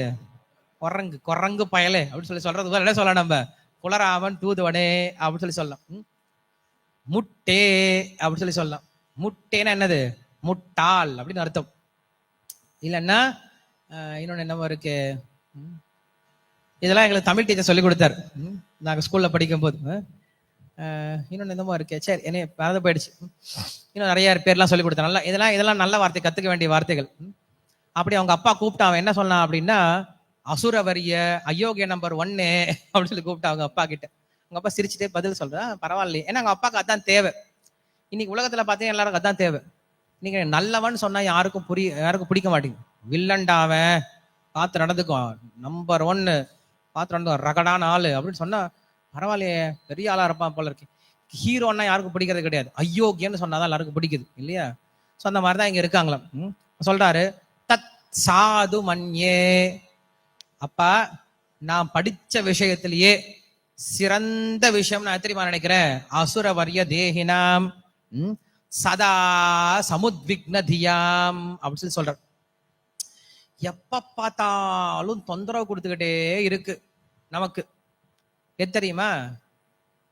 நமக்கு எப்பயும் தொந்தரவு கொடுத்துட்டே இருக்கிறது என்னது? நம்முடைய புலன்கள் தான், வேற ஒன்றும் கிடையாது. நம்ம கண்ணு, காது, மூக்கு, வாயு, தொடுணர்வு இருக்குல்ல, அது என்ன பண்ணிட்டு இருக்கு? நம்மளுக்கு என்னைக்குமே தொந்தரவு தான் கொடுத்துட்டு இருக்கு. நீங்க நல்லதான் பண்ணுவீங்க, ஆனா அது உங்களுக்கு நல்லது பண்ணுமா? நல்லது பண்ணாது. கண்ணுக்கு என்ன தெரியாம பண்ணுவீங்க? கண்ணுக்கு தேவையானதெல்லாம் கொடுப்பீங்க. கண்ணு இது பார்க்கணும், அது பார்க்கணும் சொல்லி கேட்கும். என்ன பண்ணுவீங்க? கண்ணுக்கு உடனே சரி பாரு பாரு பாருன்னு கொடுத்துட்டே இருப்பீங்க. கண் என்ன பண்ணும்? மாறாக உங்களுக்கு கண்ணு வலியெல்லாம் கொடுக்கும். அப்படியே ஹாஸ்பிட்டலுக்கு போயிட்டு வரணும். காது கேளு கேளு கேளுன்னு கேட்டே இருக்கும். கடைசியில் என்ன பண்ணும்? காது வலியை கொடுக்கும். எல்லாம் தேவையில்லாத விஷயத்த கேட்டு உட்காந்து அழுதுட்டு இருப்போம், அழுதுட்டு இருப்போம்.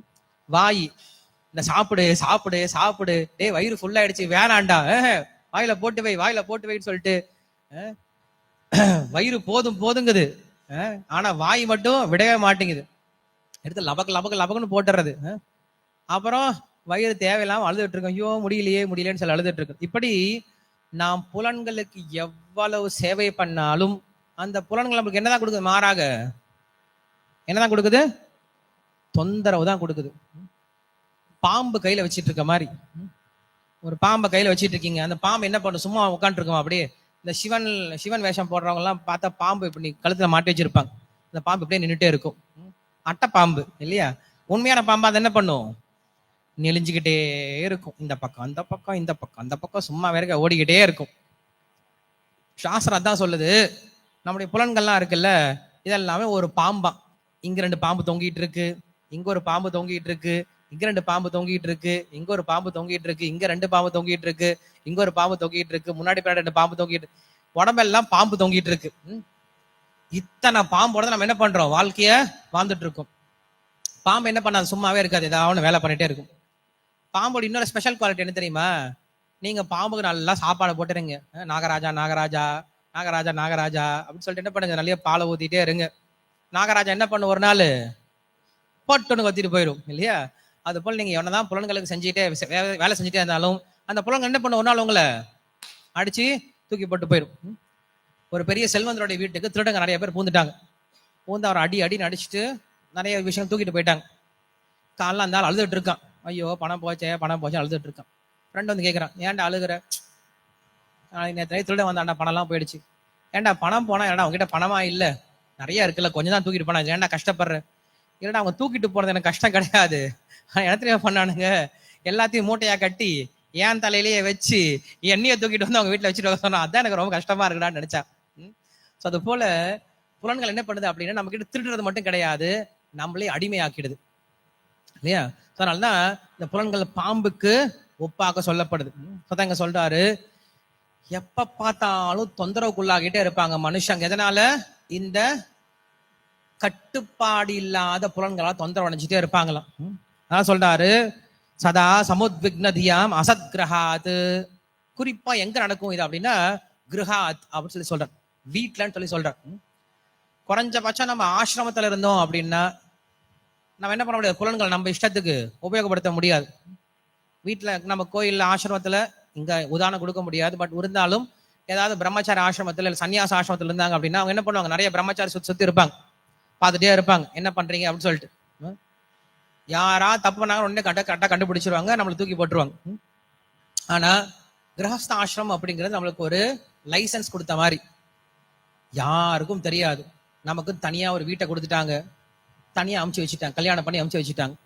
வீட்டுக்குள்ள என்ன பண்றோம் அப்படிங்கிறது நமக்கு மட்டும் தான் தெரியும் இல்லையா? நாம் என்ன பண்ணாலும் வேற யாருக்கும் தெரியாது. இப்படிதான் ரீசெண்டா எங்க சொந்தக்காரங்க கல்யாணம் பண்ணாங்க, நல்ல பையன்தான். கல்யாணம் பண்ணி என்ன பண்ணாங்கன்னா ஒரு பெரிய farm house, 30-40 acre farm house. அவங்க அப்பாவுக்கு ரொம்ப ஆசை, அந்த பொண்ணோட அப்பாவுக்கு ரொம்ப ஆசை. பெரிய ஃபார்ம் ஹவுஸ்ல நடுவுல எந்த விதமான சப்தமும் வரக்கூடாதுன்ட்டு, உள்ளார போய் ரிஷி என்ன தியானம் தானே பண்ண போறாங்க இவங்க, எந்த விதமான சப்தமும் வராம இடத்துல ஒரு பெரிய பங்களா மாதிரி ஒரு வீட்டை கட்டி 2 பேரும் அங்க போய் குடியிருங்கப்பா, சந்தோஷமா குடியிருங்க. வீட்டுல தேவையான சாமானங்கள் எல்லாம் உள்ள வாங்கி போட்டாச்சு, சமைங்க, சாப்பிடுங்க, வீட்டை சுத்தி சுத்தி வாங்க, சந்தோஷமா இருங்கன்னு சொல்லி அமுச்சு விட்டாங்க. போன 6 மாசத்துல அடிச்சுக்கிட்டு 2 ஓடி வந்துருச்சுங்க, முடிய பிடிச்சி இழுத்துக்கிட்டு. இருக்க முடியாது. நாம் தனியா இருக்க ஆரம்பிச்சோம் அப்படின்னா கண்டிப்பா சண்டை தான் வரும், தவறு தான் பண்ண போறோம். அதனால இன்னைக்கு என்ன பண்ணோம் அப்படின்னா குறைஞ்சபட்சம் வாரத்துல ஒரு முறையாவது பக்தர்களோட சங்கத்துல வந்துட்டு போகணும். இதுதான் பிரகலாதன் இங்க சொல்றான், ஹித்வா ஆத்மபாதம் கிரகம் அந்த கூப்பம் வனம் கதோயத் ஹரிமாஸ்ரயேத அப்படின்னு சொல்லி சொல்றோம். அப்ப எப்ப பார்த்தாலும் தொந்தரவுக்கு உண்டாக்கிட்டு இருக்கக்கூடிய இந்த புலன்கள் இருக்கு இல்லையா, இந்த புலன்களை தொந்தரவுக்கு உண்டாக்கிட்டே இருக்க இந்த வீடு, இந்த வீட்டை விட்டு ஒளி, இந்த வீட்டை விட்டுட்டு எங்க போய் சேரு, காட்டுக்கு போய் சேரு அப்படின்னு சொல்லி சொல்றான். பையன் வாய் பேசின உடனே அப்பாவுக்கு சொல்ற முதல் வார்த்தை என்னது, வீட்டை விட்டு ஓடுறான்னு சொல்லி சொல்றான். வீட்டை விட்டு ஓடு அப்படின்னு சொல்லி சொல்றான். ஓடு பயல, எங்க ஓடுறது, காட்டுக்கு போ. எதுக்கு? குறைஞ்சபட்சம் காட்டுல போனாவாகுது அங்க இருக்கக்கூடிய புலி சிங்கம் கூட என்ன பண்ணும், ஹரே கிருஷ்ணான்னு சொன்னா சொல்லிடுமா. அங்க இருக்கக்கூடிய புலி சிங்கம் கூட நம்மளுக்கு நல்ல சத்சங்கத்தை கொடுத்துருமா. ஆனா வீட்டுல இருக்கவங்க என்ன பண்ணுவாங்க, என்னதான் சொன்னாலும் சத்சங்கத்துக்கு வரவே மாட்டாங்களாம், பக்தி எடுத்துக்கவே மாட்டாங்களாம்.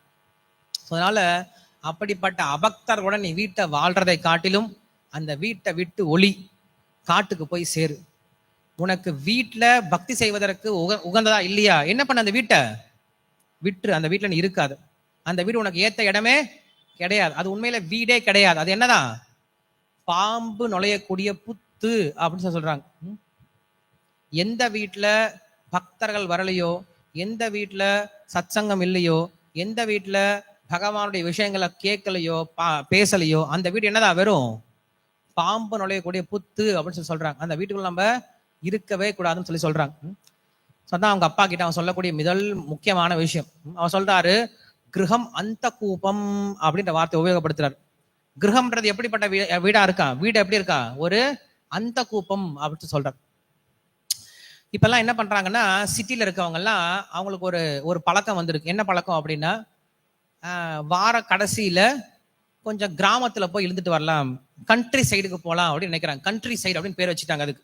கண்ட்ரி சைடு, கண்ட்ரி சைடுனா என்னது, கொஞ்சம் ஏதாவது அமைதியா ஃபார்ம் ஹவுஸ் அந்த மாதிரி இடத்துக்கு போய் கொஞ்சம் அமைதியா நேரத்தை கழிச்சிட்டு வரலாம் அப்படின்னு நினைக்கிறாங்க. அந்த மாதிரி என்ன பண்றான் ஒருத்தன் யூஎஸ்ல, என்ன யூஎஸ் மட்டும் கிடையாது, இன்னைக்கு எல்லா இடத்துலையும் வந்துருச்சு, சென்னையிலயும் வந்துருச்சு. சென்னையில நீங்க பார்த்தலாம் ஈசிஆர் சைட்லாம் அவன் இன்னைக்கு ரொம்ப ரொம்ப வேகமா வளர்ந்துட்டு இருக்கு. காரணம் என்னது, சிட்டிலேயே புழுங்கிட்டு இருக்கான் இல்லையா, அவனுக்கு எங்கேயாவது வெளில போயிட்டு வரணும் ஆசை இருக்கு. அப்ப என்ன பண்றான், கொஞ்சம் வெளில வந்துட்டு போறான். ஈஸியா இன்னைக்கு எக்ஸ்டெண்ட் ஆகி திருக்கழுகுன்றம் வரைக்கும் வந்துருச்சு. சென்னை எங்கேயோ ஆரம்பிச்சு திருக்கழுகுன்றம் எங்க இருக்கு, சென்னை இறங்கு 50 கிலோமீட்டர். இன்னைக்கு அந்த அளவுக்கு சிட்டி ரொம்ப எக்ஸ்டெண்ட் இருக்குன்னா காரணம் என்னது, மனுஷனுக்கு அமைதி தேவை. அமைதி தேடி ஓட ஆரம்பிச்சுட்டாங்க. சரி, அப்படிதான் போய் அமைதியா இருக்க முடியுமா, அமைதியாக இருக்க முடியாது, அதுவும் நடக்குது. போறாங்க ஊருக்கு வெளில போறாங்க, வெளில போய் அமைதியா இருக்குன்னு நினைக்கிறாங்க. அமைதியா இருக்க முடியுதா, இருக்க முடியல. உடனே என்ன பண்றாங்க, கையில போன் எடுத்து வச்சுக்கிறாங்க. போன் எடுத்து நோய் நோய் நோயின்னு பார்த்துட்டே இருக்காங்க. அமைதியா இருக்க முடியாது. அமைதியா இருந்தா பைத்தியம் பிடிச்சிக்கும் இன்னைக்கெல்லாம். அப்புறம் என்ன பண்றாங்கன்னா திடீர்னுட்டு ஊருக்கு வெளில எங்கேயோ போகலான்னு சொல்லி போறாங்க. போகும்போது ஒரு இடத்துல பாக்குறாங்க, ரொம்ப பச்சை பசேல்னு பெரிய நிலப்பரம் பாக்குறாங்க. ரொம்ப குஷி ஆயிடுச்சு அவங்களுக்குலாம். இறங்கிட்டான். இறங்கின உடனே வாவ் நல்ல பச்சை பசையில இருக்கேன்னு சொல்லிட்டு ஒரு 5 பேர் எல்லாம் கத்திட்டே போறாங்க.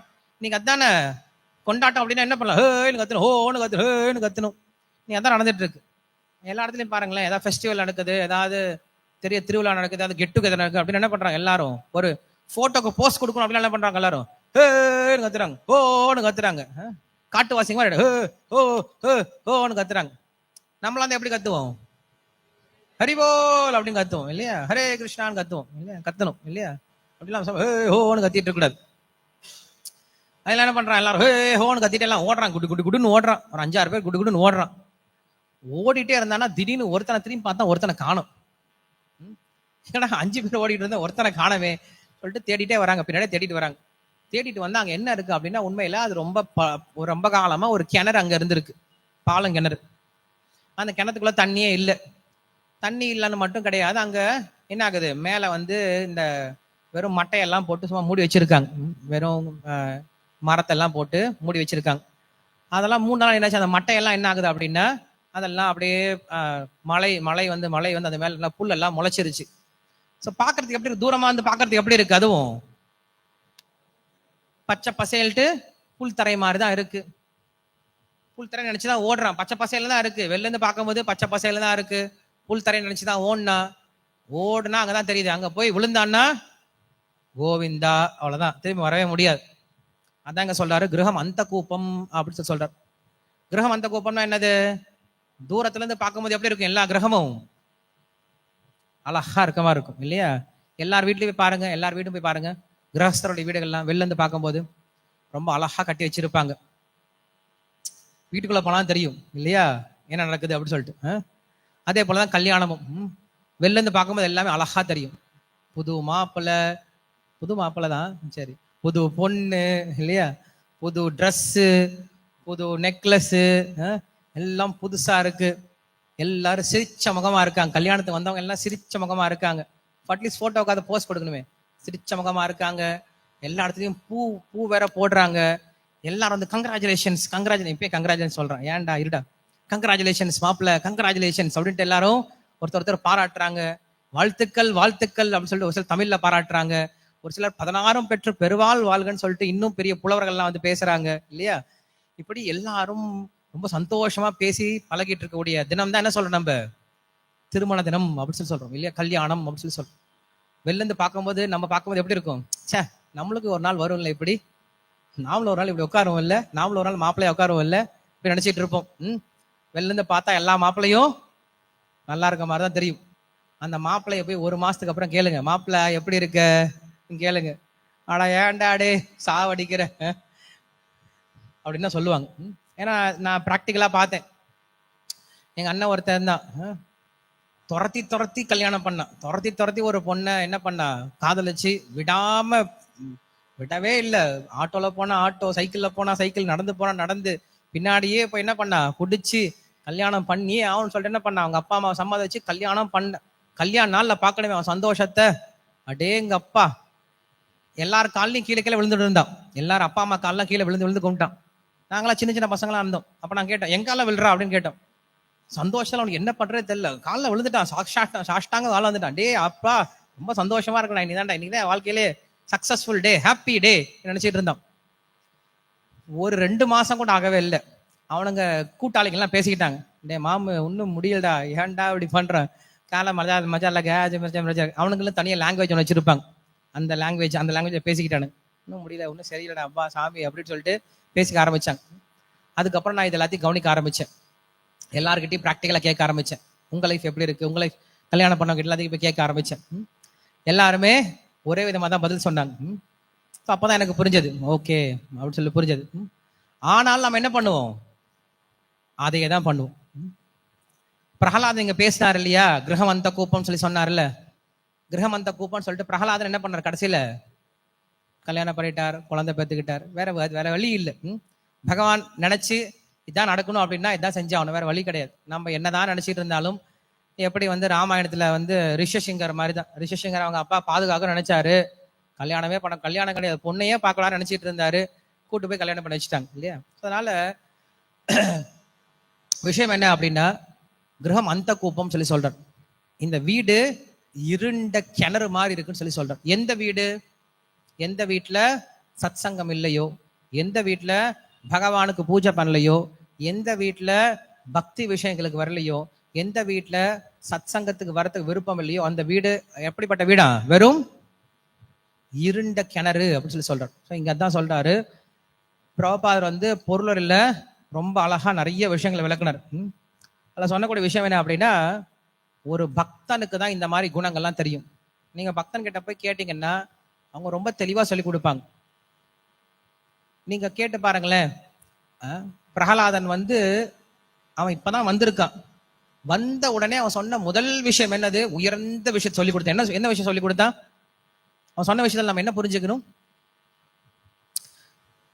வீடு பாலுங்கன்றத புரிஞ்சுக்கணுமா, இல்ல அவங்க அப்பாவுக்கு புலனடக்கம் இல்லைன்றத புரிஞ்சுக்கணுமா, இல்ல அவங்க அப்பா வீட்டை விட்டு காட்டுக்கு ஓடி போயின்றத புரிஞ்சுக்கணுமா? இந்த மூணுல எதை புரிஞ்சுக்கணும்? ஆப்ஷன் ஏ புலனடக்கம் இல்லை, ஆப்ஷன் பி அவன் புலன்களை வீட்டை விட்டு ஓடி போயிடணும், ஆப்ஷன் சி அவங்க அப்பா அயோக்கியனா இருக்கான். இந்த மூணுல எதை புரிஞ்சுக்கணும்? இல்ல ஆப்ஷன் டி அவங்க வீடு கிரகம் அந்த கூப்பம் இருண்ட கிணறு. இந்த நாள் எது புரிஞ்சுக்கணும்? ABCD இந்த நாள் எது புரிஞ்சுக்கணும்? யாரெல்லாம் ஏன்னு சொல்றீங்க? ஏ 2 பேரு, பி யாரெல்லாம் சொல்றீங்க? எதுக்காவது ஒண்ணு கை தூக்கணும், எல்லாம் பிரசாதம் கொடுக்க மாட்டேன் நான். சி யாரெல்லாம் சொல்றீங்க? ஏய் கையை யாருமே தூக்க மாட்டீங்க, சி கிடையாது. டி யாரெல்லாம் சொல்றீங்க? இது சரிப்பட்டு வராது. ஏன்னா ஒரு சிலருக்கு புரிஞ்சு போயிடுச்சு, இவர் ஆன்சர் ஏலையும் வச்சிருக்க மாட்டாரு, பிலையும் இருக்காது, சிலையும் இருக்காது, டிலையும் இருக்காது. இ ஒரு ஆப்ஷன் இருக்கு. அந்த ஆப்ஷன் என்ன தெரியுமா? தெரிஞ்சவங்க சொல்லுங்க பார்க்கலாம். என்னது? ஆல் ஆஃப் தி அபோவா? இதுக்கு நானே ஈ சொல்லிட்டு போயிடுவேன்னு. ஆல் ஆஃப் தி அபோவா சொல்லுங்க பார்க்கலாம். இதை சொல்லிட்டீங்க அப்படின்னா உங்களுக்கு பிரகலாதோட சிந்தனை இருக்கு அப்படின்னு புரிஞ்சுக்கிறேன்.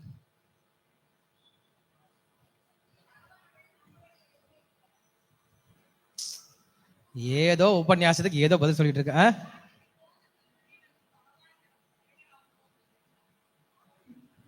இன்னும் பெட்டரா பகவான சடையிட சொல்ல, ஹரிமாஸ்ரயேத அப்படின்ற வார்த்தை இருக்கு இல்லையா? பகவானோட சடையிறது அப்படின்னு என்ன அர்த்தம்? சத் சங்கத்தை தேடி போ அப்படின்னு அர்த்தம், வேற ஒன்றும் கிடையாது. இங்க பிரகலாதன் சொல்லக்கூடிய மிக முக்கியமான கருத்து என்னது? துஷ்ட சங்கத்தை விட்டு சத் சங்கத்தை நாடி போ அப்படின்னு சொல்லக்கூடிய விஷயம் தான் இது. ஒரு விஷயம் தான். பிரகலாதன் இங்க முதல்ல இன்ஸ்ட்ரக்ஷன் ஆரம்பிக்கிறாரா, கடைசியில பிரகலாட இன்ஸ்ட்ரக்ஷன் இப்படிதான் முடியும். எப்படி முடியும் தெரியுமா? நரசிம்மர்கிட்ட பிரார்த்தனை பண்ணும்போது, சுவாமி எனக்கு இந்த உலகத்துல நீங்க வரம் கொடுக்கும் அப்படின்னா ஒரே ஒரு வரத்தை கொடுங்க. என்ன வரத்தை கொடுங்க? எனக்கு சத் சங்கம் அப்படிங்கிற ஒரு வரத்தை மட்டும் கொடுங்க. பக்தர்களுடைய சங்கத்திலேயே இருக்கணும், அந்த ஒரு வரம் மட்டும் இருந்துச்சுன்னா போதும், எனக்கு மற்ற எந்த வரங்களும் தேவையில்லைன்னு சொல்லி முடிச்சிடுவார். இததான் பரீட்சித் மகாராஜனும் சொல்றான், இதுதான் சுகதேவ கோஸ்வாமி சொல்றாரு, இதுதான் வியாசதேவன் விருப்பப்பட்டாரு, இதுதான் விதுரனும் விருப்பப்பட்டாரு, இதுதான் உத்தவனும் விருப்பப்பட்டாரு, இததான் அதுக்கப்புறம் கரதம ரிஷியும் கேட்டாரு, சத் சங்கத்தோடைய முக்கியத்துவத்தை பத்தி பேசுவாரு. அதுக்கப்புறம் கரதம ரிஷியோடைய பையனாகிய கபில முனிவன் என்ன பண்ணுவாரு? சத் சங்கத்தோடைய முக்கியத்துவத்தை தான் பேசுவாரு. அதுக்கப்புறம் துருவன், அவனுக்கும் சத் சங்கம் தான் ரொம்ப கை கொடுத்தது. அதன் பிறகு ஒவ்வொருத்தரா பார்த்தோம் அப்படின்னா சத் சங்கத்தினுடைய விஷயங்கள் தான் சொல்லிக் கொடுக்குறான். ரிஷபதேவரும் சத் சங்கத்தை பத்தி தான் சொல்லிக் கொடுப்பாரு. ஜடபரதன் சத் சங்கத்துடைய மகாத்மியத்தை தான் சொல்லிக் கொடுப்பாரு. அதன் பிறகு விருத்ராசுரன், அவனும் அதான் சொல்றான், எனக்கு சத் சங்கம்ன்ற ஒரு குணம் இருந்தா போதும்பா, எனக்கு இந்திர பதவி கூட வேண்டாம் அப்படின்னு சொல்லி முடிப்பான். பிரகலாதன் சொல்லக்கூடிய விஷயம் என்னதான்? சத் சங்கம் அப்படிங்கிற விஷயம் தான். ஸோ இப்படி நீங்க சாஸ்திரம் முழுவதும் எடுத்து பார்த்தீங்க அப்படின்னா அவங்க சொல்லக்கூடிய விஷயம் என்ன சொல்லி கொடுக்குறாங்க? சத் சங்கம் அப்படிங்கிற விஷயம் வேணும்னு சொல்லி சொல்றாங்க. சத் சங்கம்னா என்னது? உட்காந்து என்ன பண்ணணும், நம்ம கொஞ்சமாவது சாஸ்திர விஷயங்களை கேட்கணும். கேட்டா மட்டும் பத்தாது, என்ன பண்ணணும், கொஞ்சமாவது சேவை பண்ணும், சேர்ந்து சேவை பண்ணும், சாதுக்களோட சேர்ந்து சேவை பண்றதும் சத் சங்கம் அப்படின்னு சொல்லி சொல்றோம் இல்லையா. ஏன்னா சேவையில் இருந்தா சத் சங்கம் ஆரம்பிக்குது. ஸோ இதுதான் நம்ம என்ன பண்றோம், பிரபுபாதர் நம்மளுக்கு இந்த வழிமுறையை கொடுத்திருக்காரு. வாரத்துக்கு ஒரு முறையாவது என்ன பண்ணுங்க, கோயிலுக்கு வாங்க, பக்தர்களோட சேர்ந்துருங்க, பக்தர்களோட சேர்ந்து கேளுங்க, பக்தரோட சேர்ந்து சேவை பண்ணுங்க அப்படின்னு சொல்லி கொடுத்துருக்காரு. ஸோ இன்னைக்கு உங்க எல்லாருக்குமே அதற்கான ஒரு வாய்ப்பு இருக்கு. காலையில பிரசாதம் எடுத்துக்கோங்க, எடுத்துக்கிட்டு யாரும் வீட்டுக்கு போகாதீங்க. கேட்டெல்லாம் இன்னைக்கு மூடிடுவாங்க. யாரெல்லாம் பிரசாதம் சாப்பிட்டீங்களோ அவங்க இன்னைக்கு கேட்டுக்கு வெளில போக முடியாது. நீங்க வெளில போனா இப்பயே தப்பிச்சு ஓடி போயிருங்க. பிரசாதம் சாப்பிட்டீங்க அப்படின்னா அதுக்கப்புறம் நேராக அவங்கள மேலே அமுச்சு விட்டுருவாங்க. 10 மணிலேருந்து 1 மணி வரைக்கும் இன்னைக்கு என்ன பண்ண போறோம் அப்படின்னா, இன்னைக்கு இங்க கிளீன் பண்ண போறோம், கோயிலை கிளீன் பண்ண போறோம். ஏன்னா இன்னைக்கு சாயந்தரம் தவத்திரு ஜெயபதங்க மகாராஜ் இங்க மதுரைக்கு வர போறார். ரொம்ப ஸ்லோவான ஹரி போலா இருக்கு. சரி பரவாயில்ல, வந்ததுக்கு அப்புறம் இன்னும் உற்சாகம் வருமானு பார்க்கலாம். ஸோ அவர் இன்னைக்கு சாயந்தரம் வர போறார். நாளையிலிருந்து இங்கே தான் இருக்க போறார். ஒரு 5 நாள், ஒரு 7 நாள் இங்கே தான் இருக்க போறார். அதனால அவர் கோயிலுக்கு வர்றார் அப்படின்றதுனால கோயில் எப்படி இருக்கணும், ரொம்ப சுத்தமா இருக்கும். அவர் வர்றார் அப்படிங்கிறதுனால மட்டும் கிடையாது, எப்பயும் சுத்தமா இருக்கணும். குறைஞ்சபட்சம் இந்த மாதிரி குரு வரும்போது என்ன பண்ணும், கோயிலை சுத்தமா வச்சுக்கிறது முக்கியம். அதனால இன்னைக்கு எல்லாரும் என்ன பண்ணுங்க, கொஞ்சமாவது சேவை பண்ணிட்டு போங்க. ஒரு மணி நேரமா அதை என்ன பண்ணுங்க, இருந்து கொஞ்சம் சுத்தப்படுத்துறதுக்கு ஹெல்ப் பண்ணுங்க. யார் இங்க பொறுப்பு அதுக்கு, பிரஜவாசி. ஓகே, அவர் வருவார் நினைக்கிறேன். வந்தார் அப்படின்னா அவர்கிட்ட கேளுங்க, உங்களுக்கு தேவையான உபகரணங்கள்லாம் கொடுக்கப்படும். தொடப்பம், அப்புறம் சீப்பு, அப்புறம் இது கூட்டிய வாடுறது, அப்புறம் ஒட்டரடிக்கிறது, அப்புறம் ப்ரஷ்ஷு, எல்லா உபகரணங்களும் கொடுக்கப்படும். அதெல்லாம் எடுத்து என்ன பண்ணுங்க, கரெக்டா யூஸ் பண்ணிட்டு, ஐ திங்க் மத்தியான பிரசாதம் அரேஞ்ச் பண்ணியிருப்பாங்கன்னு நினைக்கிறேன் இல்லையா. யாரெல்லாம் சேவை பண்றாங்களோ அவங்களாவது மத்தியான பிரசாதம் அரேஞ்ச் பண்ணியிருப்பாங்கன்னு நினைக்கிறேன். ஸோ அதையும் கேட்டுக்கோங்க, அவர்கிட்டயே பிரஜாவாசவர்கிட்டயே கேட்டுட்டு இருந்த எல்லாரும் என்ன பண்ணுங்க, இன்னைக்கு சேவை பண்ணுங்க. நைட்டு வந்துருவாரு. ஸோ எத்தனை மணிக்கு வராருன்னு தெரியல, தெரிஞ்சா நம்ம வந்து வரவேற்கிறது ஹெல்ப்ஃபுல்லா இருக்கும். அது தெரியல. ஸோ நாளையிலிருந்து இங்க 7 மணிக்கா, 7 மணிக்கு, அப்போ 7 மணிக்கு எல்லாரும் கோயிலுக்கு வந்துடுங்க. வந்துட்டு அப்படின்னு என்ன பண்ணலாம், எல்லாம் நீங்க கீர்த்தனை பண்ணிட்டு மகாராஜா வரவேற்கலாம். ரொம்ப முக்கியம் அது. அதுக்கப்புறம் நாளையிலிருந்து இங்கே தான் இருக்க போறார். நாளை மறுநாள் சஃபாரி டீம் வருவாங்க மாயாப்பூர்ல இருந்து. சஃபாரி டீம் அப்படின்னா 180 பக்தர்கள், அயல் நாட்டு பக்தர்கள் நம்ம தென்னிந்தியாவை சுத்தி பார்க்கறதுக்காக வராங்க. 180 பேர் வராங்க. ஸோ 25ஆம் தேதி இங்க வந்துருவோம். நாங்கள் எல்லாரும் அன்னைக்கு வந்து மீனாட்சி அம்மன் கோயிலுக்கு போறோம் 25ஆம் தேதி காலையில. அதுக்கப்புறம் காலையில 8 to 9 நேதாஜி ஷோரூம், தங்கமயில் நேதாஜி ஷோரூம்ல கீர்த்தனம் இருக்கு. அதுக்கப்புறம் சாயந்தரம் வந்து நம்ம தல்லாக்குளம் பெருமாள் கோயில இருந்து ஆரம்பிச்சு அங்க மெயின் பஜார் வழியில என்ன பண்ண போறோம், பெரிய மகா கீர்த்தன் பண்ண போறோம். அது வந்து 25ஆம் தேதி இருக்கும். அப்புறம் மறுபடியும் 27ஆம் தேதி அழகர் கோயில் போயிட்டு வருவாங்க. அப்புறம் பின்னாடி இங்க கெஸ்ட் ஹவுஸ் ஓப்பனிங் செரமனி இருக்கு. 27ஆம் தேதி சாயந்தரம் இங்க தல்லாக்குளம் பெருமாள் கோயில இருந்து நம்ம திருப்பாலை வரைக்கும் என்ன பண்ண போறோம், கீர்த்தன் பண்ணிக்கிட்டு எல்லாரும் நடந்தே வரப்போறோம். அந்த 180 பக்தர்களோட நகர சங்கீர்த்தன். ஸோ எல்லா சஃபாரி டீம் யோசிச்சு பாருங்க, 180 பேர் அவங்க நம்ம டிவோட்டிஸ் எல்லாரும் சேர்ந்து ஒரு மாசம் 300 பேர் கீர்த்தன் பண்ணிட்டு வந்தா எப்படி இருக்குன்னு சொல்லிட்டு, ஸோ அன்னைக்கு டமால்ஷியஸா என்ன பண்ணலாம், கீர்த்தன் பண்ணிட்டு எல்லாரும் நடந்து வரலாம். அது 27ஆம் தேதி. இப்போ 28ஆம் தேதி வேற ப்ரோக்ராம் இருக்கு. 29, 30 2 நாள் வந்து குரு ஆக்யா அப்படின்ற ஒரு ப்ரோக்ராம், பெரிய ஒரு ப்ரோக்ராம் அரேஞ்ச் பண்ணியிருக்காங்க சவுத் இந்தியாவில். 4500 பக்தர்களுக்கு மேல வரப்போறாங்க. ஸோ தமிழ்நாடு, ஆந்திரா, கர்நாடகா, கேரளா 4 ஸ்டேட்ல இருந்து வராங்க. எல்லாத்தையும் நம்முடைய பல்ராம் கோவிந்த பிரபு என்ன பண்ணிருக்காரு, எல்லாருக்குமே அரேஞ்ச் பண்ணி கொடுத்திருக்காரு. எல்லாருக்கும் தங்குறதுக்கும் இலவசம் தான், பிரசாதமும் இலவசம் தான். ஸோ இது மட்டும் இல்லாம நிறைய சன்னியாசிகள் வர போறாங்க. 10க்கும் மேற்பட்ட சன்னியாசிகள் வர போறாங்க. நிறைய உயர்ந்த பக்தர்கள், சீனியர் டிவோர்ட்ஸ் எல்லாம் வர போறாங்க, முதிர்ந்த பக்தர்கள் எல்லாம் வர போறாங்க. ஸோ அன்னைக்கு 2 நாள் என்ன பண்ணலாம், நம்ம நிறைய கேட்கறதுக்கான வாய்ப்பு இருக்கு, அவங்க கிட்ட இருந்து சத்சங்கம் எடுத்துக்கிறதுக்கான வாய்ப்பு இருக்கு, நிறைய சேவைகளும் இருக்கு. அதனால சேவை சம்பந்தமா யாருக்காவது விருப்பப்பட்டீங்க அப்படின்னா அந்த 2 நாள்ல குறைஞ்சபட்சம் 1 மணி நேரம் 2 மணி நேரம் உங்களால எவ்வளவு முடியுமோ என்ன பண்ணலாம், அந்த அளவுக்கு சேவை பண்ணலாம். ஸோ அங்க சேவா டீம் யார் இருக்காங்களோ, பிரஜவாசி பிரபோ இல்லை கணேஷாம் பிரபோ இல்லை யாராவது கேட்டீங்கன்னா அப்படின்னா சேவை கொடுப்பாங்க. சேவையில் ஈடுபடுங்க. 2 நாள் மற்ற எந்த பிளானும் வச்சுக்காதீங்க. இந்த 2 நாள் 29, 30 இந்த 2 நாள் என்ன பண்ணுங்க, எல்லாரும் ப்ரோக்ராமுக்கு வாங்க. ஃபுல் டே ப்ரோக்ராம் எல்லாம் அட்டன் பண்ணுங்க. நிறைய உபன்யாசம் இருக்கும், நிறைய பிரசாதம் இருக்கும், நிறைய கீர்த்தன் இருக்கும், நிறைய ப்ரோக்ராம்ஸ்லாம் இருக்கும். ப்ரோக்ராமுக்கு வந்து அட்டன் பண்ணுங்க. அதுக்கப்புறம் 31ஆவது நாள் வந்து இனிஷியேஷன் செரமனி இருக்கு, தீட்சை கொடுக்கக்கூடிய செரமனி இருக்கு. அதுக்கப்புறம் மகாராஜ் 1ஆம் தேதிக்கு மேல கிளம்பிடுவார். ஸோ இது வந்து ஸ்பெஷல் ஃபெஸ்டிவல், நம்ம எல்லாருக்கும் ஒரு பூஸ்ட் கொடுக்குற மாதிரி. அதனால எல்லாரும் என்ன பண்ணுங்க, இந்த ஃபெஸ்டிவலை கரெக்டாக யூட்டிலைஸ் பண்ணிக்கோங்க. வெறும் ஃபெஸ்டிவலுக்கு மட்டும் வந்துட்டு போயிடாதீங்க, வாரம் வாரம் வரதுக்கான பிளான் வச்சுக்கோங்க. கிரந்தரா ஸ்ரீமத் பாகவதம் கி ஜாய், ஸ்ரீல பிரபுபாத கி ஜாய். ஹரே கிருஷ்ணா.